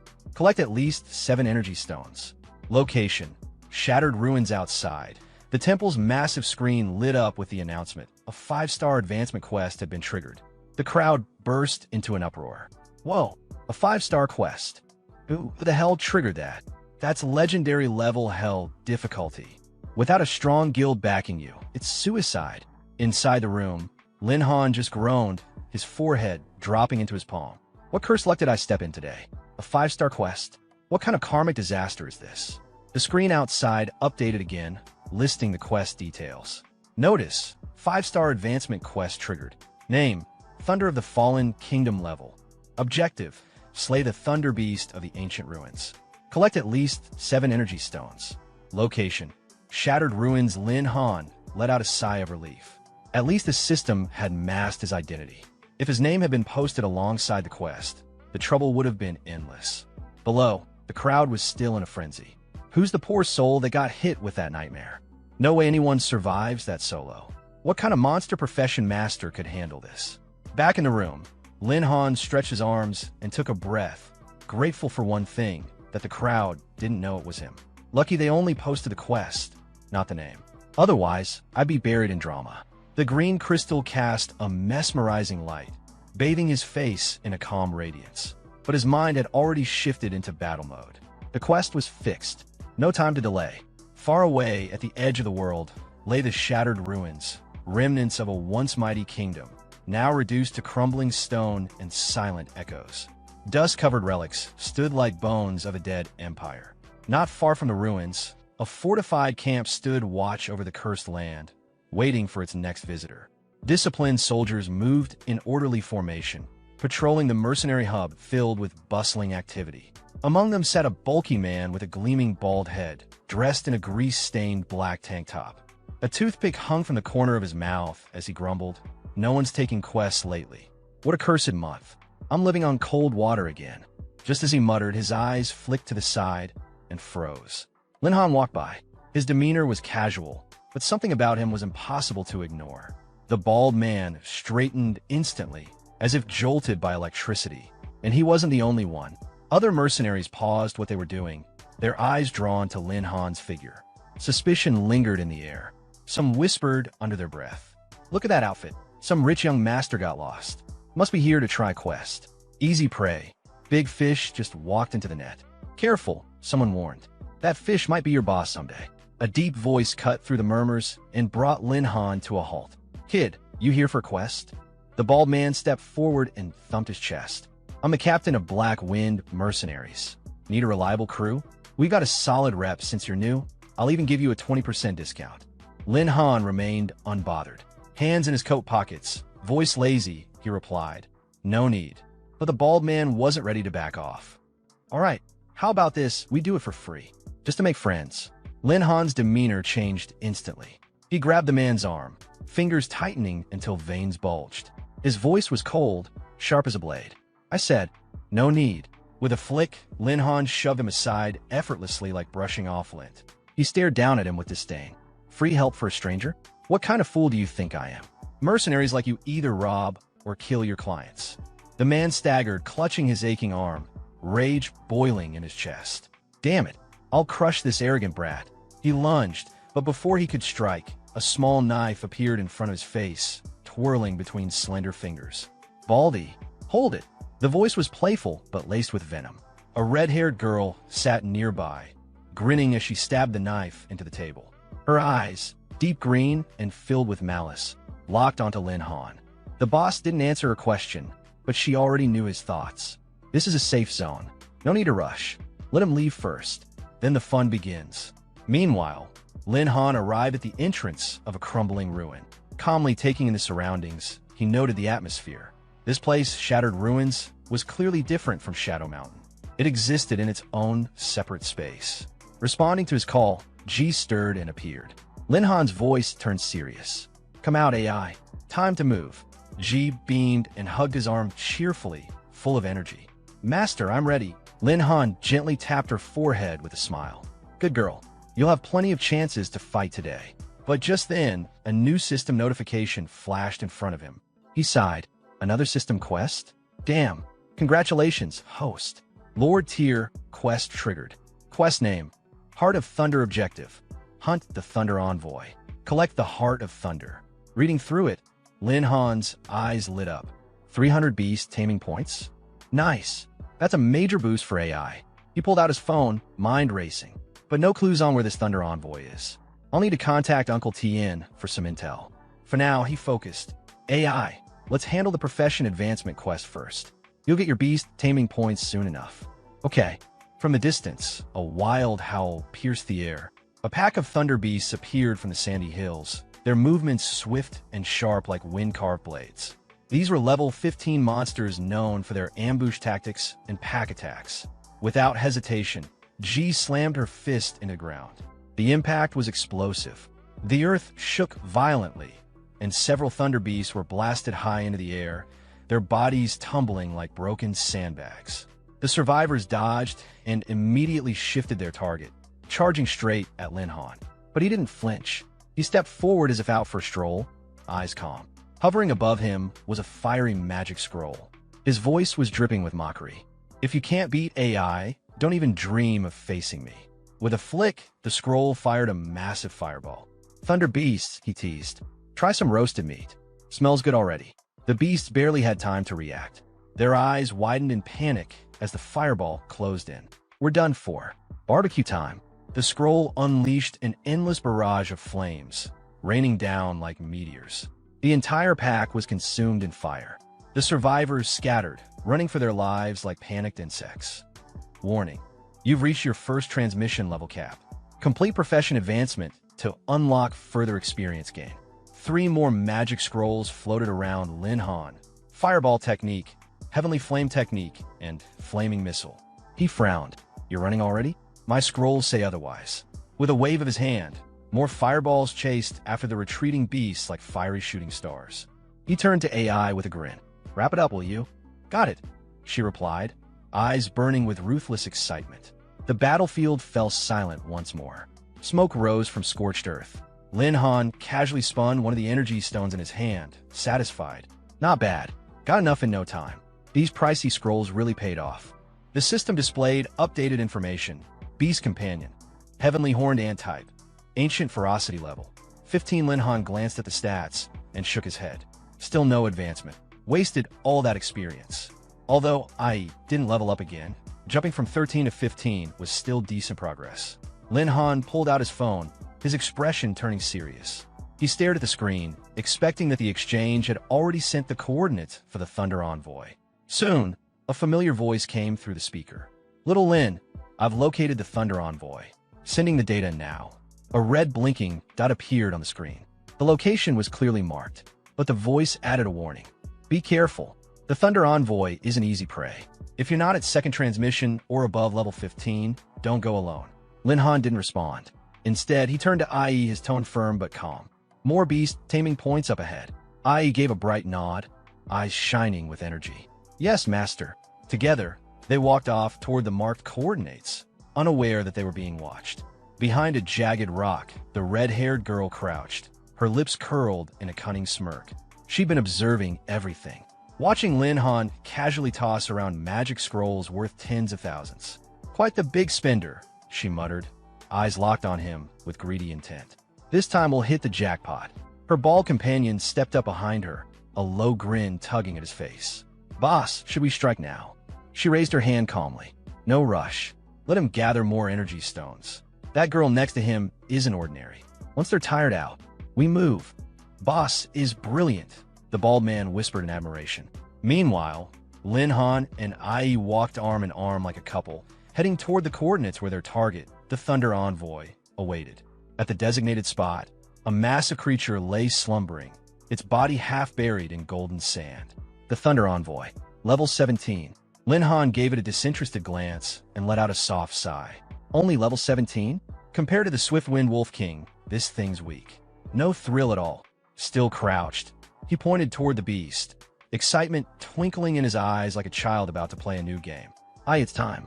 Kill it, and we go home for dinner. Flashed a wide grin and dashed forward. Her sudden charge startled the Thunder Envoy from its rest. It barely had time to lift its head before a crushing punch landed square on its neck. The impact was instant, blood gushed from its mouth. As the hit connected, IE reverted into her original form, shrinking into a green ant with blazing red eyes. Without wasting a second, she dove into the fine sand, vanishing from view. The beast thrashed about, unable to locate its attacker. Underground, Ai tunneled swiftly, targeting the creature's underside. A sudden burst of sand exploded upward as she emerged, shifting back into human form midair and delivering a devastating blow to its exposed abdomen. At that moment, a scroll activated. A radiant light lit up the sky, flashing like the symbol of death. Suspended in the air and vulnerable from the surprise attack, the Thunder Envoy had no chance to recover. Lin Han flicked his hand, his expression cold as ice. The ice spike technique triggered instantly. A jagged, diamond-shaped ice shard plummeted like a meteor, impaling the Thunder Envoy and pinning it to the ground. It didn't move again. System notification. Successfully defeated. Thunder Envoy experience gained. 0. Ai dropped to the ground with a sigh, her eyes shaped like tired crescent moons. Ai's exhausted. Lin Han stared at the system screen, slightly dissatisfied. Quest complete. Target eliminated. 1-1 reward. 300 Beast Taming points. He frowned slightly. Not strong, but tanky. Took way too long to bring down. Still, a smile tugged at his lips. 300 points for one target. Not bad. Good day's profit. Without delay, he opened the system interface and spent all 300 points to unlock a new skill for Ai. Talent skill unlocked. Iron Bones increases defense by 20%. Ai dropped to her knees, her aura flaring brightly as she absorbed the new energy. The boost was instantaneous. Her presence felt heavier, stronger. Overjoyed, she leapt into Lin Han's arms, holding him tightly. Ai feels stronger. Thank you, Master. Flustered, Lin Han's face flushed slightly green. He waved awkwardly. Hey, we're in the wild. Don't let anyone get the wrong idea. Before they could recover from the moment, a heavy boot stepped into view. A mocking voice followed. Kid, you've got skills. They looked up to see the red-haired girl from before, now flanked by a group of burly mercenaries. Her arms were crossed, her gaze laced with ridicule. Fighting alone's impressive, but real battlefields need firepower and brains. Lin Han didn't even flinch. He shot a cold glance toward the bald man, voice dripping with sarcasm. Baldy, didn't you offer your free service? What happened? Changed your mind and decided to give your grandpa a foot massage instead. Behind him, Ai narrowed her eyes, a low growl of irritation building. These intruders had picked the worst possible time.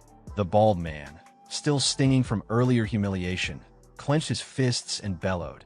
Rejecting our mercenary offer has a price. Hand over your loot, or you're not leaving here alive. Lin Han stood firm, eyes sharp and unwavering. He confronted the group boldly, questioning whether they weren't afraid of the security team catching them for robbing people so openly. But the red-haired woman only laughed, her confidence unshaken. She explained smugly that the shattered ruins were divided into safe and unsafe zones, and they were currently deep in the latter, far beyond the patrols of any security forces. The bald mercenary beside her chuckled as well, his grin as crooked as his morals. With a chilling calm, she told Lin Han that if he died here, it would be blamed on a beast attack. He had only himself to blame for offending the wrong people. Her wicked smile widened as she assured him she'd take good care of him. Her subordinates eagerly joined in, splitting the roles. One of them claimed the girl beside Lin Han for himself. The redhead approved with a twisted smirk, as if granting them a reward. But just as they prepared to strike, a panicked mercenary shouted in alarm. Ai was gone. The group repeated it in confusion. In that moment of hesitation, a silent figure rose behind the red-haired girl. It was Ai. Her eyes were narrowed with deadly focus, her expression emotionless yet terrifying. In a blur, she seized the nearest two men, her movements swift and surgical. Without show or warning, she spun them effortlessly and hurled them into the others like battering rams, knocking the mercenaries over like ragdolls. The red-haired woman stood frozen in disbelief, her voice breaking into a high-pitched scream. She couldn't comprehend what kind of monster they were facing. Before she could regain composure, Ai flung her aside like discarded trash. Tan Ning's remaining mercenaries snapped into action, weapons raised. They opened fire in desperation, hoping to end the threat quickly. Although some lamented the waste of such rare talent, survival was more important. Bullets rained down on the protagonist's beast, but she immediately activated her skill, Iron Bones, which boosted her defense by 20%. Seeing this, the mercenary leader was taken aback, realizing they had underestimated her strength. and quickly decided it was best to retreat. However, before he could act, the protagonist appeared right in front of him, cutting off his escape, and made it clear that running was no longer an option. He then activated a scroll, unleashing its power, which instantly overwhelmed all the mercenaries except for two who managed to survive. One of them, a bald man, panicked as he called the woman a monster and questioned why the boy with her kept using so many different magic scrolls. The red-haired woman, assessing the situation, concluded that the beast-like woman only seemed to obey the boy, and since he had likely exhausted most of his scrolls while fighting, they could still have a chance to turn things around by targeting him. Hearing this, the bald man grew excited, clenched his fist, and declared his intention to fight the boy, claiming he was nothing but a weakling who relied on scrolls. The protagonist, however, calmly responded, questioning whether he still wanted to fight back. Holding a large number of scrolls in his hand, he smiled and admitted that while he did have ambition, he was indeed just a weakling with money to spend. Then, with arrogance, he demanded they hand over all their equipment, energy stones, and skill books. Seeing the scrolls in his possession, both survivors grew terrified. With a mocking smile, the protagonist added that he might consider letting them go if they complied, but if not, he would make them understand the meaning behind the phrase that all fear stems from insufficient firepower. Frustrated at the situation, the red-haired woman muttered to herself, questioning who the real robber here was. The scene then shifted to the job change temple. A receptionist sat at her desk, recalling that the person who had activated the 5-star mission earlier that morning was named Lin Han.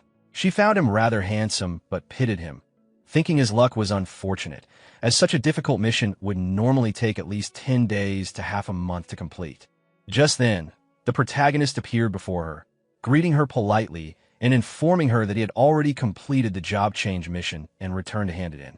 The receptionist was stunned, her face breaking into a nervous sweat as she wondered if she had misheard him. A 5-star mission was incredibly difficult, so the idea of it being completed so quickly seemed impossible. Still in disbelief, she shuffled through his documents and awkwardly asked if he wanted to inquire about job change mission information, advising him to wait. The protagonist, however, clarified firmly that he had really completed the mission and was here to change his job. Her expression froze in shock. She could barely believe her ears and asked again if he had truly completed the mission. When he confirmed casually, saying it had been easy, her disbelief only deepened. Flustered and still sweating, she hurriedly told him to wait while she prepared a room for him immediately. Room 996 had just become vacant, and the operation process would be the same as when he had accepted the mission. After finishing the formalities, the protagonist casually waved his hand, thanked the receptionist, and left. The receptionist, still watching him walk away, couldn't help but question in her mind if he had truly completed the mission in just a few hours or if he was simply boasting. Before she could sort out her thoughts, an official announcement suddenly rang out across the temple. It declared that the 5-star mission known as Thunder of the Fallen Kingdom had been completed. Hearing this, the receptionist froze in shock, realizing it was actually true. The nearby onlookers, just as surprised, began murmuring to each other, wondering when someone capable of completing such a high-level mission had appeared.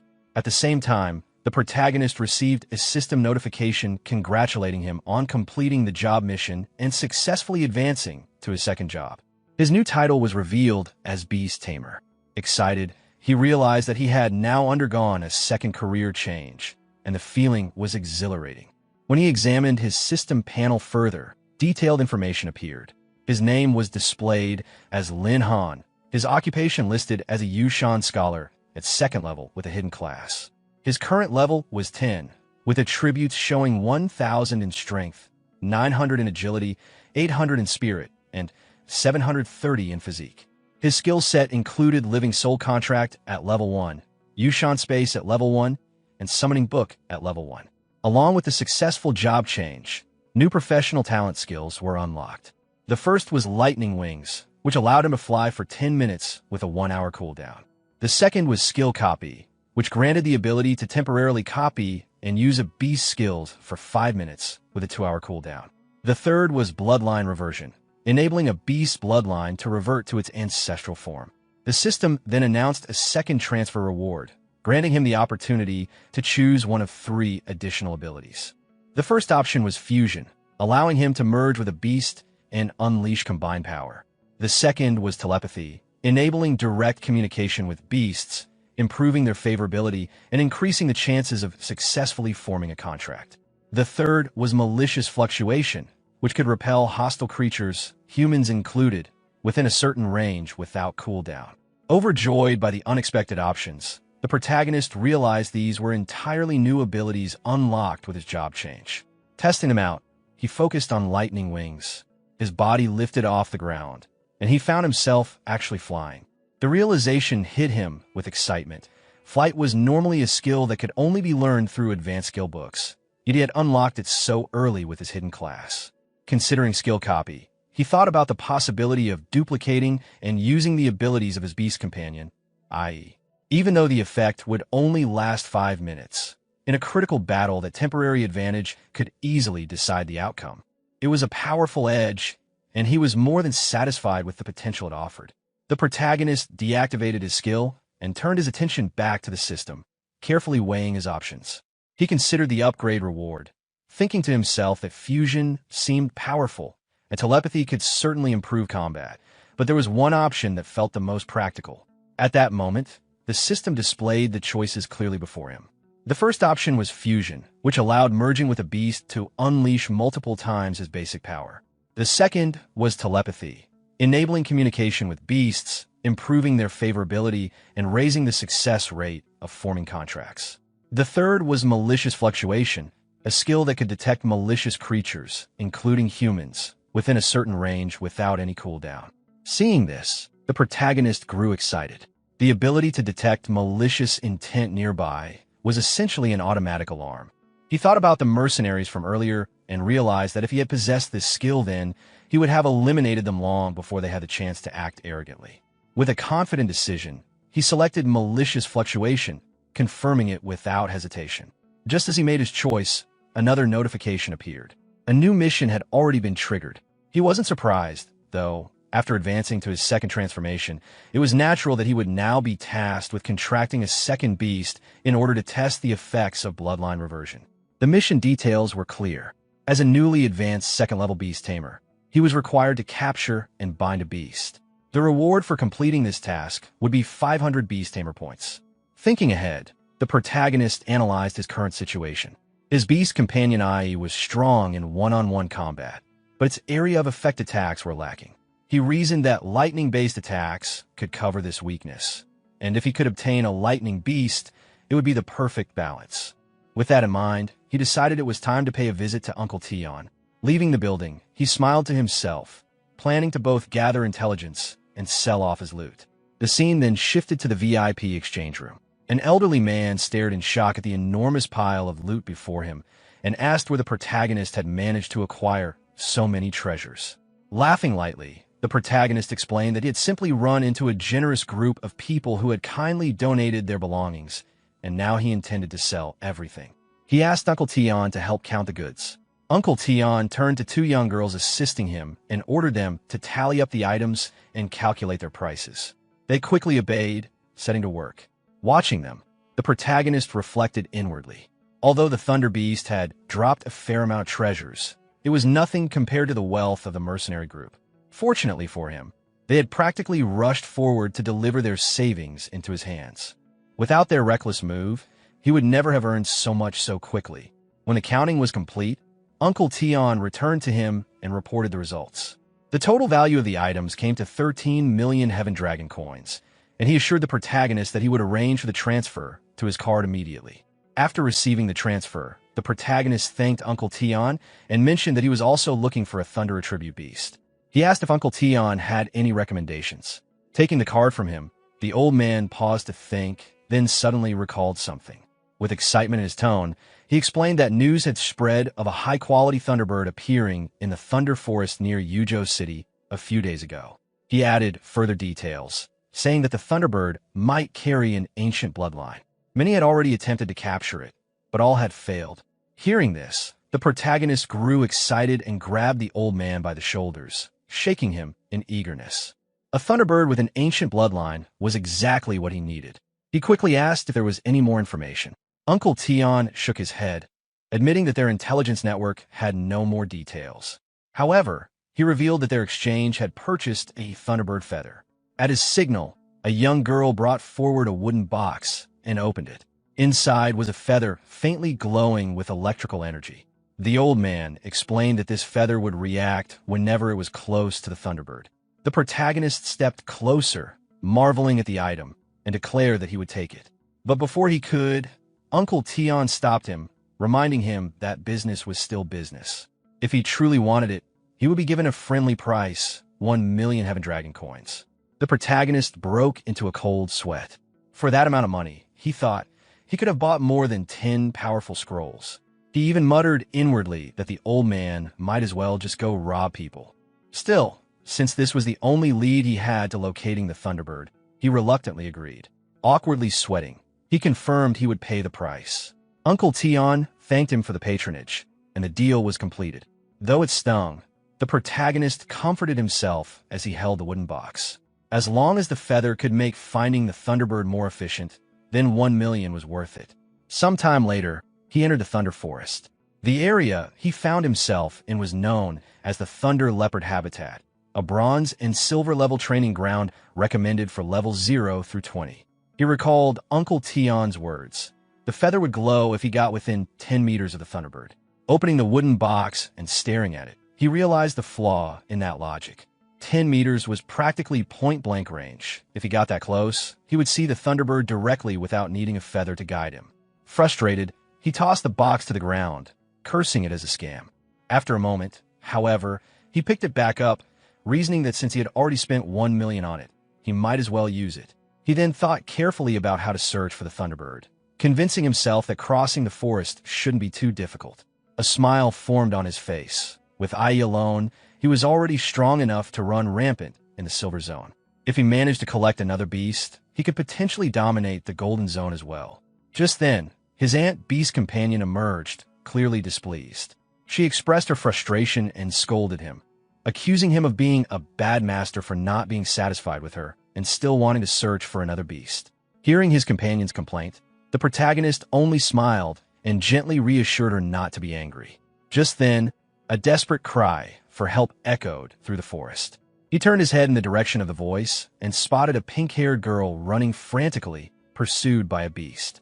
A glowing notification appeared before him, identifying it as a Thunder Leopard, level 19. The girl, while still running, recognized the danger and thought to herself that she wouldn't last much longer. Her name and details appeared as well: Sun Yinwei, level 10, Tracking Master. In her panic, she tripped over a tree root and fell to the ground. As the Thunder Leopard closed in on her, she accepted her fate, convinced she was about to die. But instead of pain, there was silence followed by a heavy impact. Opening her eyes slightly in disbelief, she realized she was still alive. The sound she had heard was the beast being kicked away. The protagonist had intervened, standing between her and the danger. He quickly asked if she was all right. She managed to say she was fine, though in her thoughts she was stunned. This man had sent a Thunder Leopard flying with a single strike. Who could he be?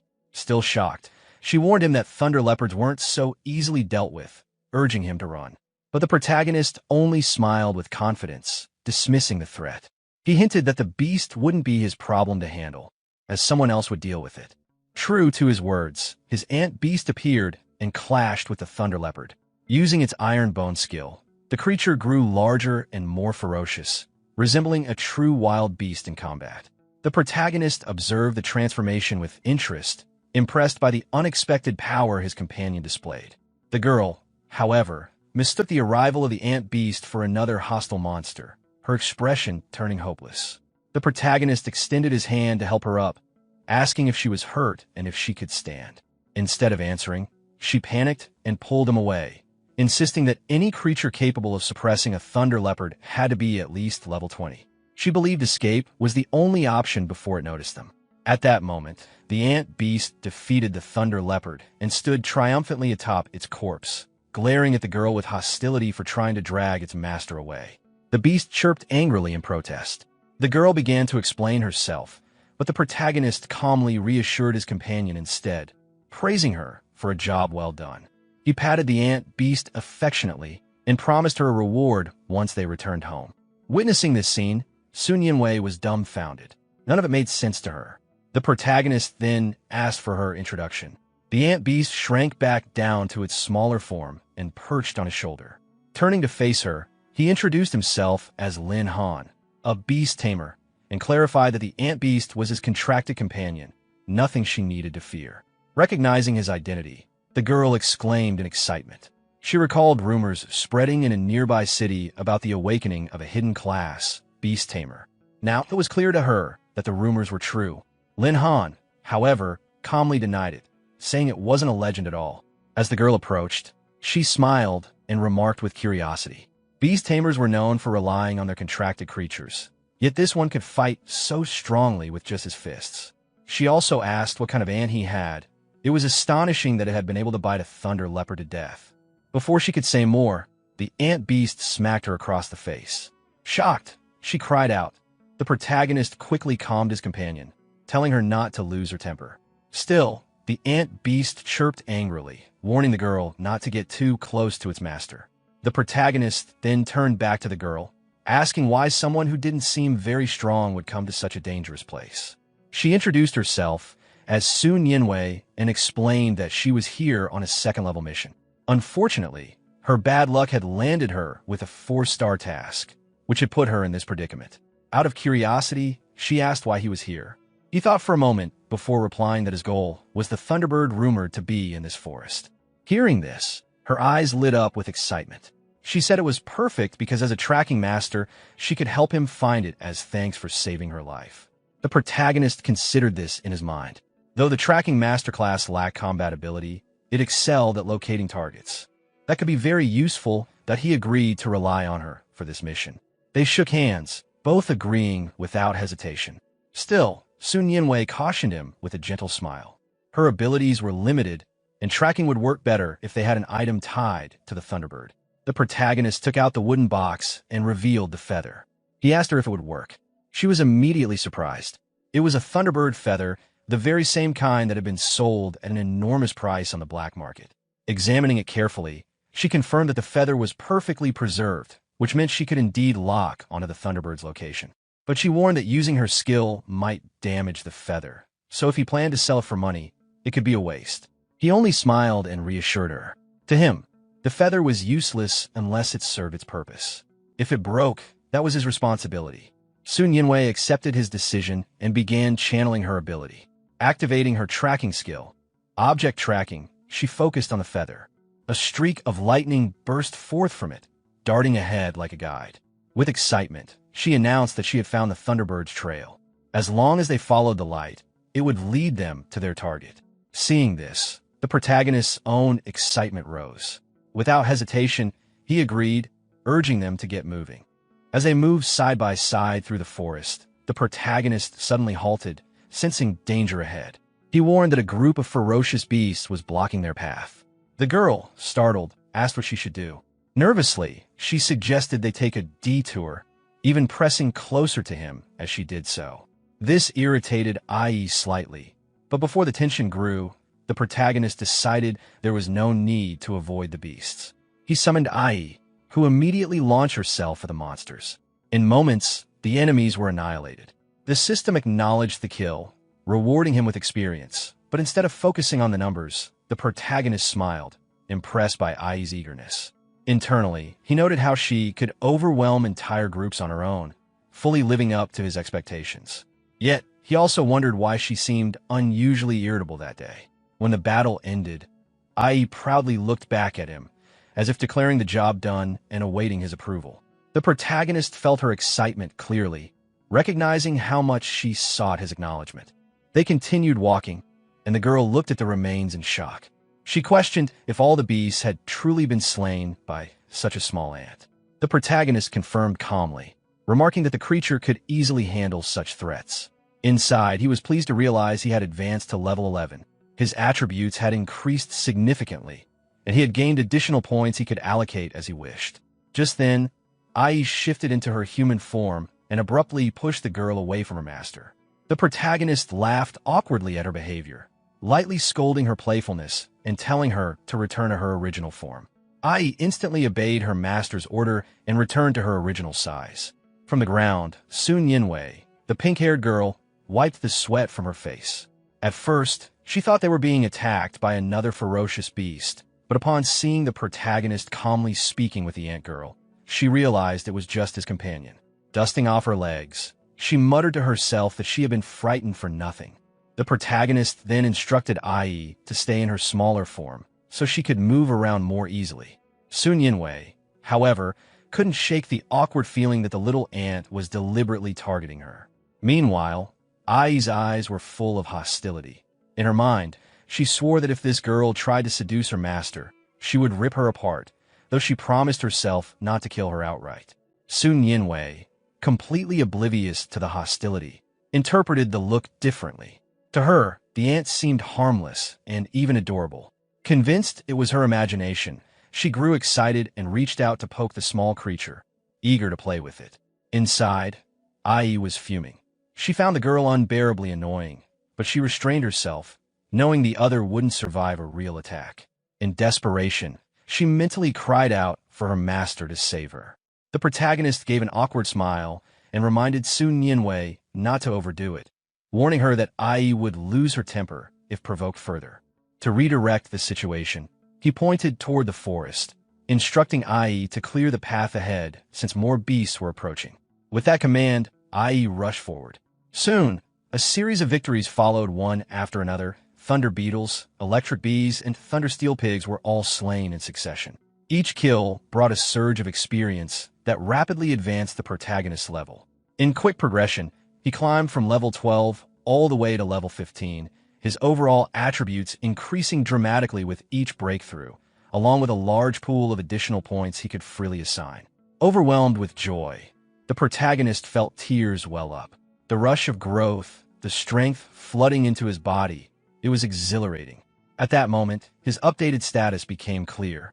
His name, Lin Han, was displayed with his occupation listed as a beast tamer who had already undergone a second awakening into a hidden job. He had reached level 15 with greatly boosted strength, agility, spirit, and physique.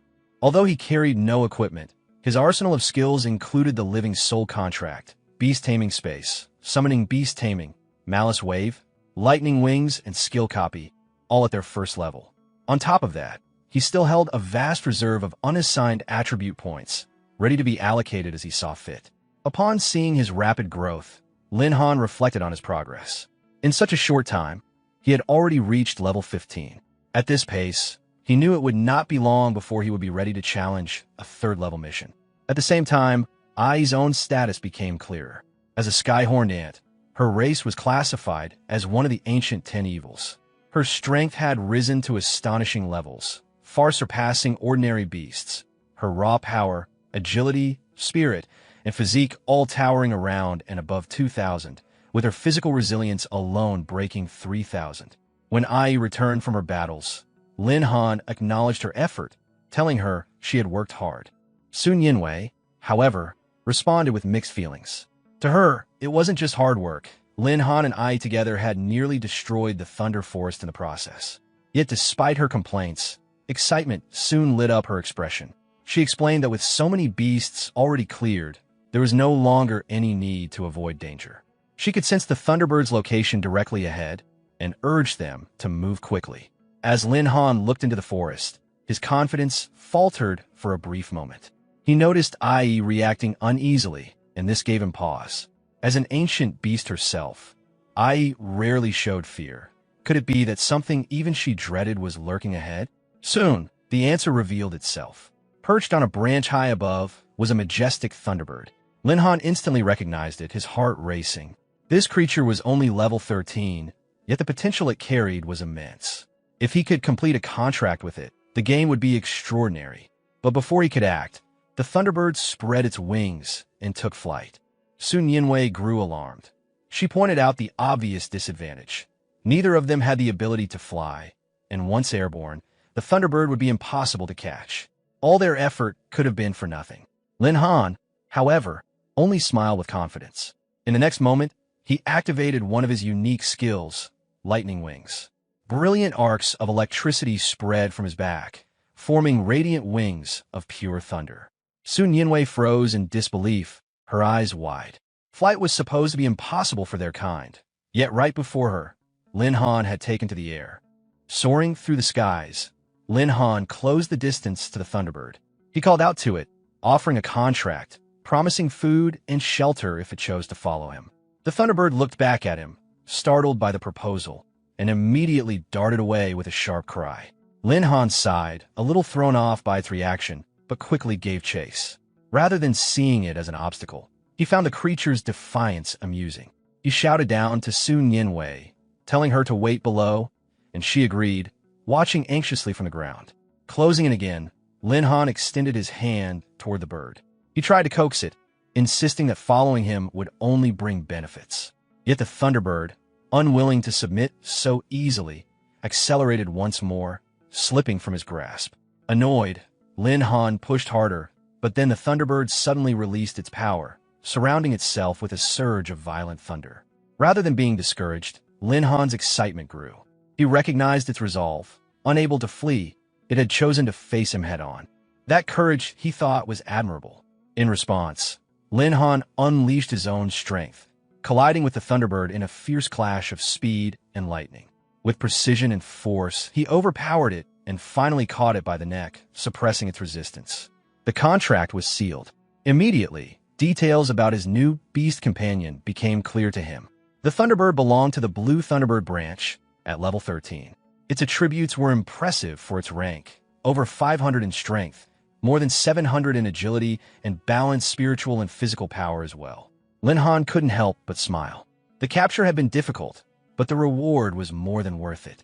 As Lin Han studied the Thunderbird's attributes, he quickly realized that despite its rarity, its level 13 stats were far inferior to those of the Skyhorned Ant. Just as he was about to dismiss the thought, the system presented him with a choice, whether to revert the Thunderbird to its ancestral form. A wave of realization struck him. He had almost forgotten the system's unique feature. With it, evolution wasn't a dream. Strength could be attained at will.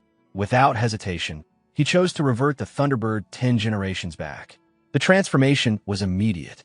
The majestic bird shimmered with radiant lightning, reshaping itself into a humanoid form. At the same time, Lin Han became aware of its new state.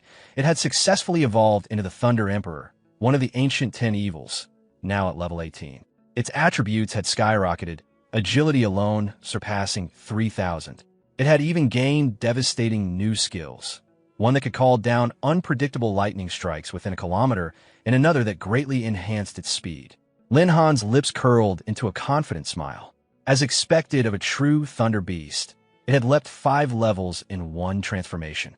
The Thunderstorm skill, in particular, was nothing short of a weapon of mass destruction. The Thunderbird, now in her humanoid form, approached him respectfully, addressing him as her master. But Lin Han's eyes were caught on something else. Her new form was striking, more developed even than Ai's, which left him momentarily shocked. This comparison instantly stirred tension. Ai stepped forward, glaring at the newcomer, and demanded to know who she thought she was to stand so close to her master. The Thunderbird retorted with disdain, boasting that she could swallow an ant like Ai in a single bite. Before the hostility could erupt, Lin Han intervened, positioning himself between them. He reminded Ai that she was the first to gain human form, which made her the elder sister. As such, she should show tolerance instead of hostility. Though clearly dissatisfied, Ai could only snort and fall silent. The Thunderbird, however, stepped closer to Lin Han, her eyes filled with anticipation. She asked him for a name. Lin Han thought carefully. She was a thunder-based bird, powerful and ancient. A fragment of an old poem came to mind, describing the formation of thunder at the dawn of creation, likened to the great drum of heaven and earth. Inspired, he bestowed upon her the name Tiangu. The bird girl lit up with joy at the sound of it, repeating her new name with delight and gratitude. Lin Han, observing her gentle and graceful demeanor, couldn't help but contrast it with the raw, destructive power of her thunderstorm skill. A part of him itched to see her abilities in action. Meanwhile, Sun Yinwei sat some distance away, muttering to herself. She had been waiting for Lin Han to return and was beginning to grow restless. Soon after, the group regrouped and shifted their focus to a new location, the barbarian camp. Standing at the edge of the encampment, Sun Yinwei expressed her doubts. Her mission required slaying the barbarian leader, but the challenge seemed insurmountable. She suggested they abandon the idea. Lin Han, however, smiled in response. She had helped him locate the Thunderbird, so naturally, he would help her complete her mission. Besides, it was the perfect opportunity to test Tiangu's strength. With that, he raised his hand toward the camp and commanded Tiangu to act. The bird girl rose into the sky, her presence radiating power as she hovered above the barbarian camp. Spreading her arms wide, she summoned her newfound strength. The skies darkened instantly as lightning gathered overhead. Tiangu unleashed her might, thunderstorm downpour. Bolts of lightning began to rain unpredictably across the camp. The barbarians below looked up in panic, realizing too late the destruction descending upon them. As Lin Han observed the barbarian camp beneath the storm, he realized just how weak the enemies were. With Tiangu's power, even holding back would be difficult. If she unleashed her storm at full force, he would probably need to beg the barbarians not to die too quickly. Still, he issued a clear order. She could fight as she pleased, but the leader was not to be killed. Sun Yinwei, staring into the crackling sky, couldn't even locate where the Thunderbird was among the lightning bolts. But Tiangu heard Lin Han's command and responded eagerly, landing on the battlefield with crackling energy. The barbarians shouted and scrambled to fight back, raising their bows in unison. Before they could release a single arrow, Tiangu blurred forward, seized one by the throat, and electrocuted him into submission. The pink-haired girl glanced at Lin Han in shock, realizing the Thunderbird had truly taken action. She began to suggest that they join in to help. After all, there were many enemies, but the words died on her lips. In a blink, Tiangu reappeared before them, dragging none other than the barbarian leader by the neck. With effortless strength, she hurled him to the ground at Lin Han's feet. Sun Yinwei could hardly believe it. The leader, her mission target, had been subdued almost instantly. Lin Han praised Tiangu for her efficiency, then calmly handed Sun Yinwei a dagger. He told her that if she struck the final blow, her mission would be complete. Nodding, she took the weapon, finished the task, and watched as the confirmation of her success appeared before her. Relieved, she turned and bowed respectfully to Lin Han, thanking him sincerely. Without his help, completing such a mission would have been impossible. She explained that her home was nearby, so her work was done, and asked if he would like to stroll around Yuzhou City with her. Lin Han only smiled and declined, reminding her that she had helped him find the Thunderbird, so her thanks was unnecessary. They would certainly meet again one day. Hearing this, Sun Yinwei's heart lifted. She silently hoped their paths would cross again in the future. Sometime later, Lin Han continued his journey through the forest, his two beasts at his side. He reflected inwardly on his fortune. He had captured a second contracted beast in less than half a day. With such progress, it was time to carefully plan out his next leveling route. Just then, his phone rang. The caller ID displayed a familiar name. Fatty Long. Lin Han raised a brow. For his friend to call at this moment, it had to be something important. He answered, half joking that if Long wanted to treat him to a meal, he'd rush over immediately. On the other end, Fatty Long dismissed the joke and said it was serious business. He asked Lin Han if he had ever heard of the Illusion Realm, a virtual dimension constructed by the Imperial military. Unlike reality, it didn't grant experience points, but it simulated battlefields and generated ferocious beasts for awakened ones to fight. It was, Fatty explained, a place for training techniques and honing skills without real-world risk. The scene shifted to a private room where Lin Han sat with Fatty Long. His friend leaned forward with pride, explaining how many had struggled for a chance to enter the Illusion Realm. Through his father's connections, however, he had managed to secure a spot for Lin Han.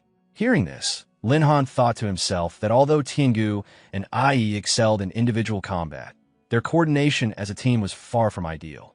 This realm would be the perfect opportunity to train them in synergy. For a brief, embarrassing moment, he imagined both transformed into human form, clinging to him affectionately, vowing to serve their master well. The thought was so overwhelming he almost gave himself a nosebleed. If their cooperation truly improved, well, the possibilities were endless. Breaking his thoughts, Fatty Long reminded him that he had already sent the address to his phone, so Lin Han could enter the Illusion Realm whenever he was ready. Lin Han barely responded, distracted as he called someone else, politely expressing gratitude to an elder who had helped him many times before. Fatty waved the thanks away, saying that brothers never needed to stand on ceremony, just remember brotherhood when success arrived. Lin Han simply chuckled and agreed. The scene then shifted again to Lin Han's bedroom. When he awoke, Ai, in her human form, lay draped across his chest, greeting him cheerfully and asking if he had slept well. Lin Han groaned, overwhelmed so early in the morning, only for Tiangu to suddenly hug him tightly as well, insisting he return to sleep. Their combined weight nearly smothered him, and he wondered whether this was what people meant by sweet trouble. The moment soured as Ai protested angrily that the master couldn't breathe under Tiangu's embrace. Tiangu retorted with teasing cruelty, suggesting that the master could breathe just fine with Ai since she was so small. Offended, Ai snapped back that Lin Han himself had acknowledged her as the elder sister. Tiangu only laughed, mocking her intelligence instead. Lin Han watched with disappointment. Despite their mature appearances, they were as childish as squabbling sisters. He realized he would have to prioritize training their cooperation sooner rather than later. Later, the scene moved to the Illusion Realm Experience Center. A staff member led Lin Han through the facility, confirming his identity and explaining the process. He was directed toward a sleek hibernation capsule where he would access the virtual world. The staff further explained that inside, he could select challenges of varying difficulty based on his personal level, and records set within the simulations would yield corresponding rewards. Lin Han considered the explanation he'd just received. Since this entire setup was backed by the military, he reasoned the rewards wouldn't be anything ordinary. Stepping into one of the sleek capsules, he lay down as the attendant wished him a pleasant experience. Inside, his consciousness was scanned. A sequence of checks confirmed his identity, name, occupation, and current level, before suggesting a dungeon suited for someone of his ability. The system recommended the silver difficulty level. Without hesitation, Lin Han mentally chose it, calling out to Ai and Tiangu. Both of his contracted beasts responded eagerly in their own ways, brimming with anticipation. The virtual interface displayed a loading sequence, percentages ticking upward until finally reaching completion. In the next instant, Lin Han found himself standing in the illusionary realms arena.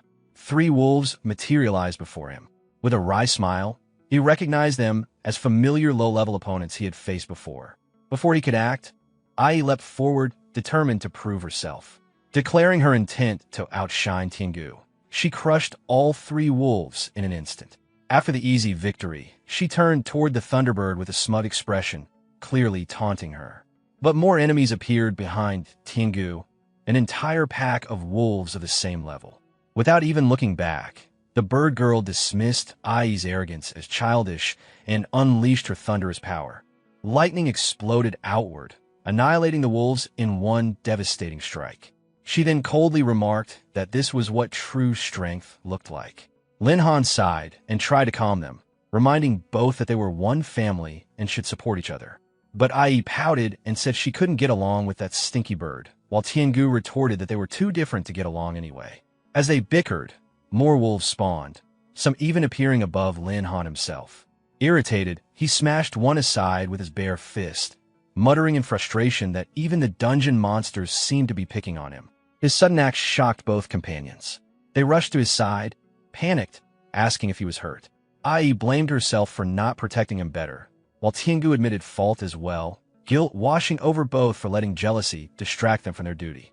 Silently, they vowed to take the battle seriously from this point onward. Before they could regain their composure, a new warning spread across the arena.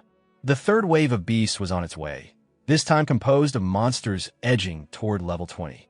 The system emphasized that while no real harm would come to his physical body, the simulation transmitted pain directly, urging him to abandon the trial if it became unbearable.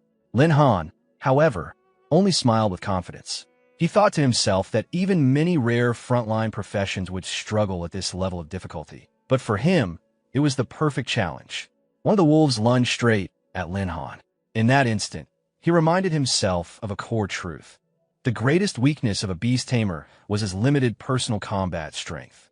That, after all, was one of the reasons he had come to the illusionary realm to sharpen this very shortcoming. He met the charging wolf head-on, his fists slamming into it and dropping the beast instantly. Frustration laced his thoughts as he declared that he would make up for this weakness himself. His companions, watching him fight with his own strength, couldn't hide their excitement. Lin Han, enjoying that moment of raw power, admitted inwardly that putting all his free attribute points into strength had been worth it. More wolves began to gather, howling toward the sky as though to summon reinforcements. Lin Han narrowed his eyes, knowing the true battle was only just beginning. Without hesitation, he commanded his beasts. Ai was ordered to unleash her berserk state, while Tiange was told to activate her swift movement ability. Though reluctant, Ai accepted the order, muttering that she would set aside her dislike for the Thunderbird for the sake of her master. Tiange, in turn, assured Lin Han that she too would not be a burden. Lin Han's confidence grew as he watched them prepare. He smirked, curious to see whether the so-called Wind Wolf Kings could withstand Ai's strength or Tiange's speed. The outcome, he believed, was inevitable. The enemy would be crushed. Outside the Illusionary Realm Experience Center, the scene shifted. Feng, Lin Han's longtime rival, exited with his entourage. His companions praised his performance, marveling at how his giant sword had crushed entire groups of beasts in one sweep. One of them regretted that Su Ting hadn't been there to witness it. Another eagerly suggested teaming up with her in the future. Su Ting, the aloof black-haired girl among them, coldly declined the offer, insisting she preferred to fight alone. Feng, watching her, sneered inwardly. To him, she was like a flower set apart from others, untouchable and aloof, but he was determined to pluck her one day. Nearby, a group of onlookers had gathered in front of the public notice board. Their shocked exclamations drew attention as they pointed to the latest progress update. The display showed a participant named Lin Han advancing through the silver-level dungeon at record-breaking speed, already reaching the final stage in just under 9 minutes. Speculation rippled through the crowd. Some wondered if this Lin Han was being secretly trained by a powerful family. A girl, her eyes widening with interest, guessed aloud that it might be the very same beast tamer from their school. Feng scoffed at the idea, dismissing Lin Han as a poor boy unworthy of such a place, insisting it must simply be someone with the same name. But before long, the notice board updated again. The record had been officially refreshed. Completion time, 9 minutes and 8 seconds. The name of the new record holder, Lin Han. The girl who had defended him earlier looked at the board in awe. So, it really was him, she whispered to herself, half shocked and half thrilled, realizing just how strong Lin Han had become. Inside the simulation, Lin Han stood drenched in sweat, breathing hard. At last, it was over. The final notification confirmed his successful clearance and announced him as the new record holder. His reward was granted, a skill called Vine Thorn. The explanation detailed how it could summon thorny vines across a wide radius to bind enemies, with the added effect of paralysis. The ability would last 5 minutes with a cooldown of 20. As his consciousness began to withdraw from the illusionary realm, Lin Han examined the glowing skill book in his hand. Satisfaction washed over him. The rewards here were no disappointment. With a faint smile, he resolved that next time he would challenge himself further and step into the gold-level dungeon. That's it for today's video. I hope you enjoyed this manhwa. Thank you so much for watching, and I'll see you either in a new manhwa recap or in the next episode of this one. Until then, take care and bye-bye.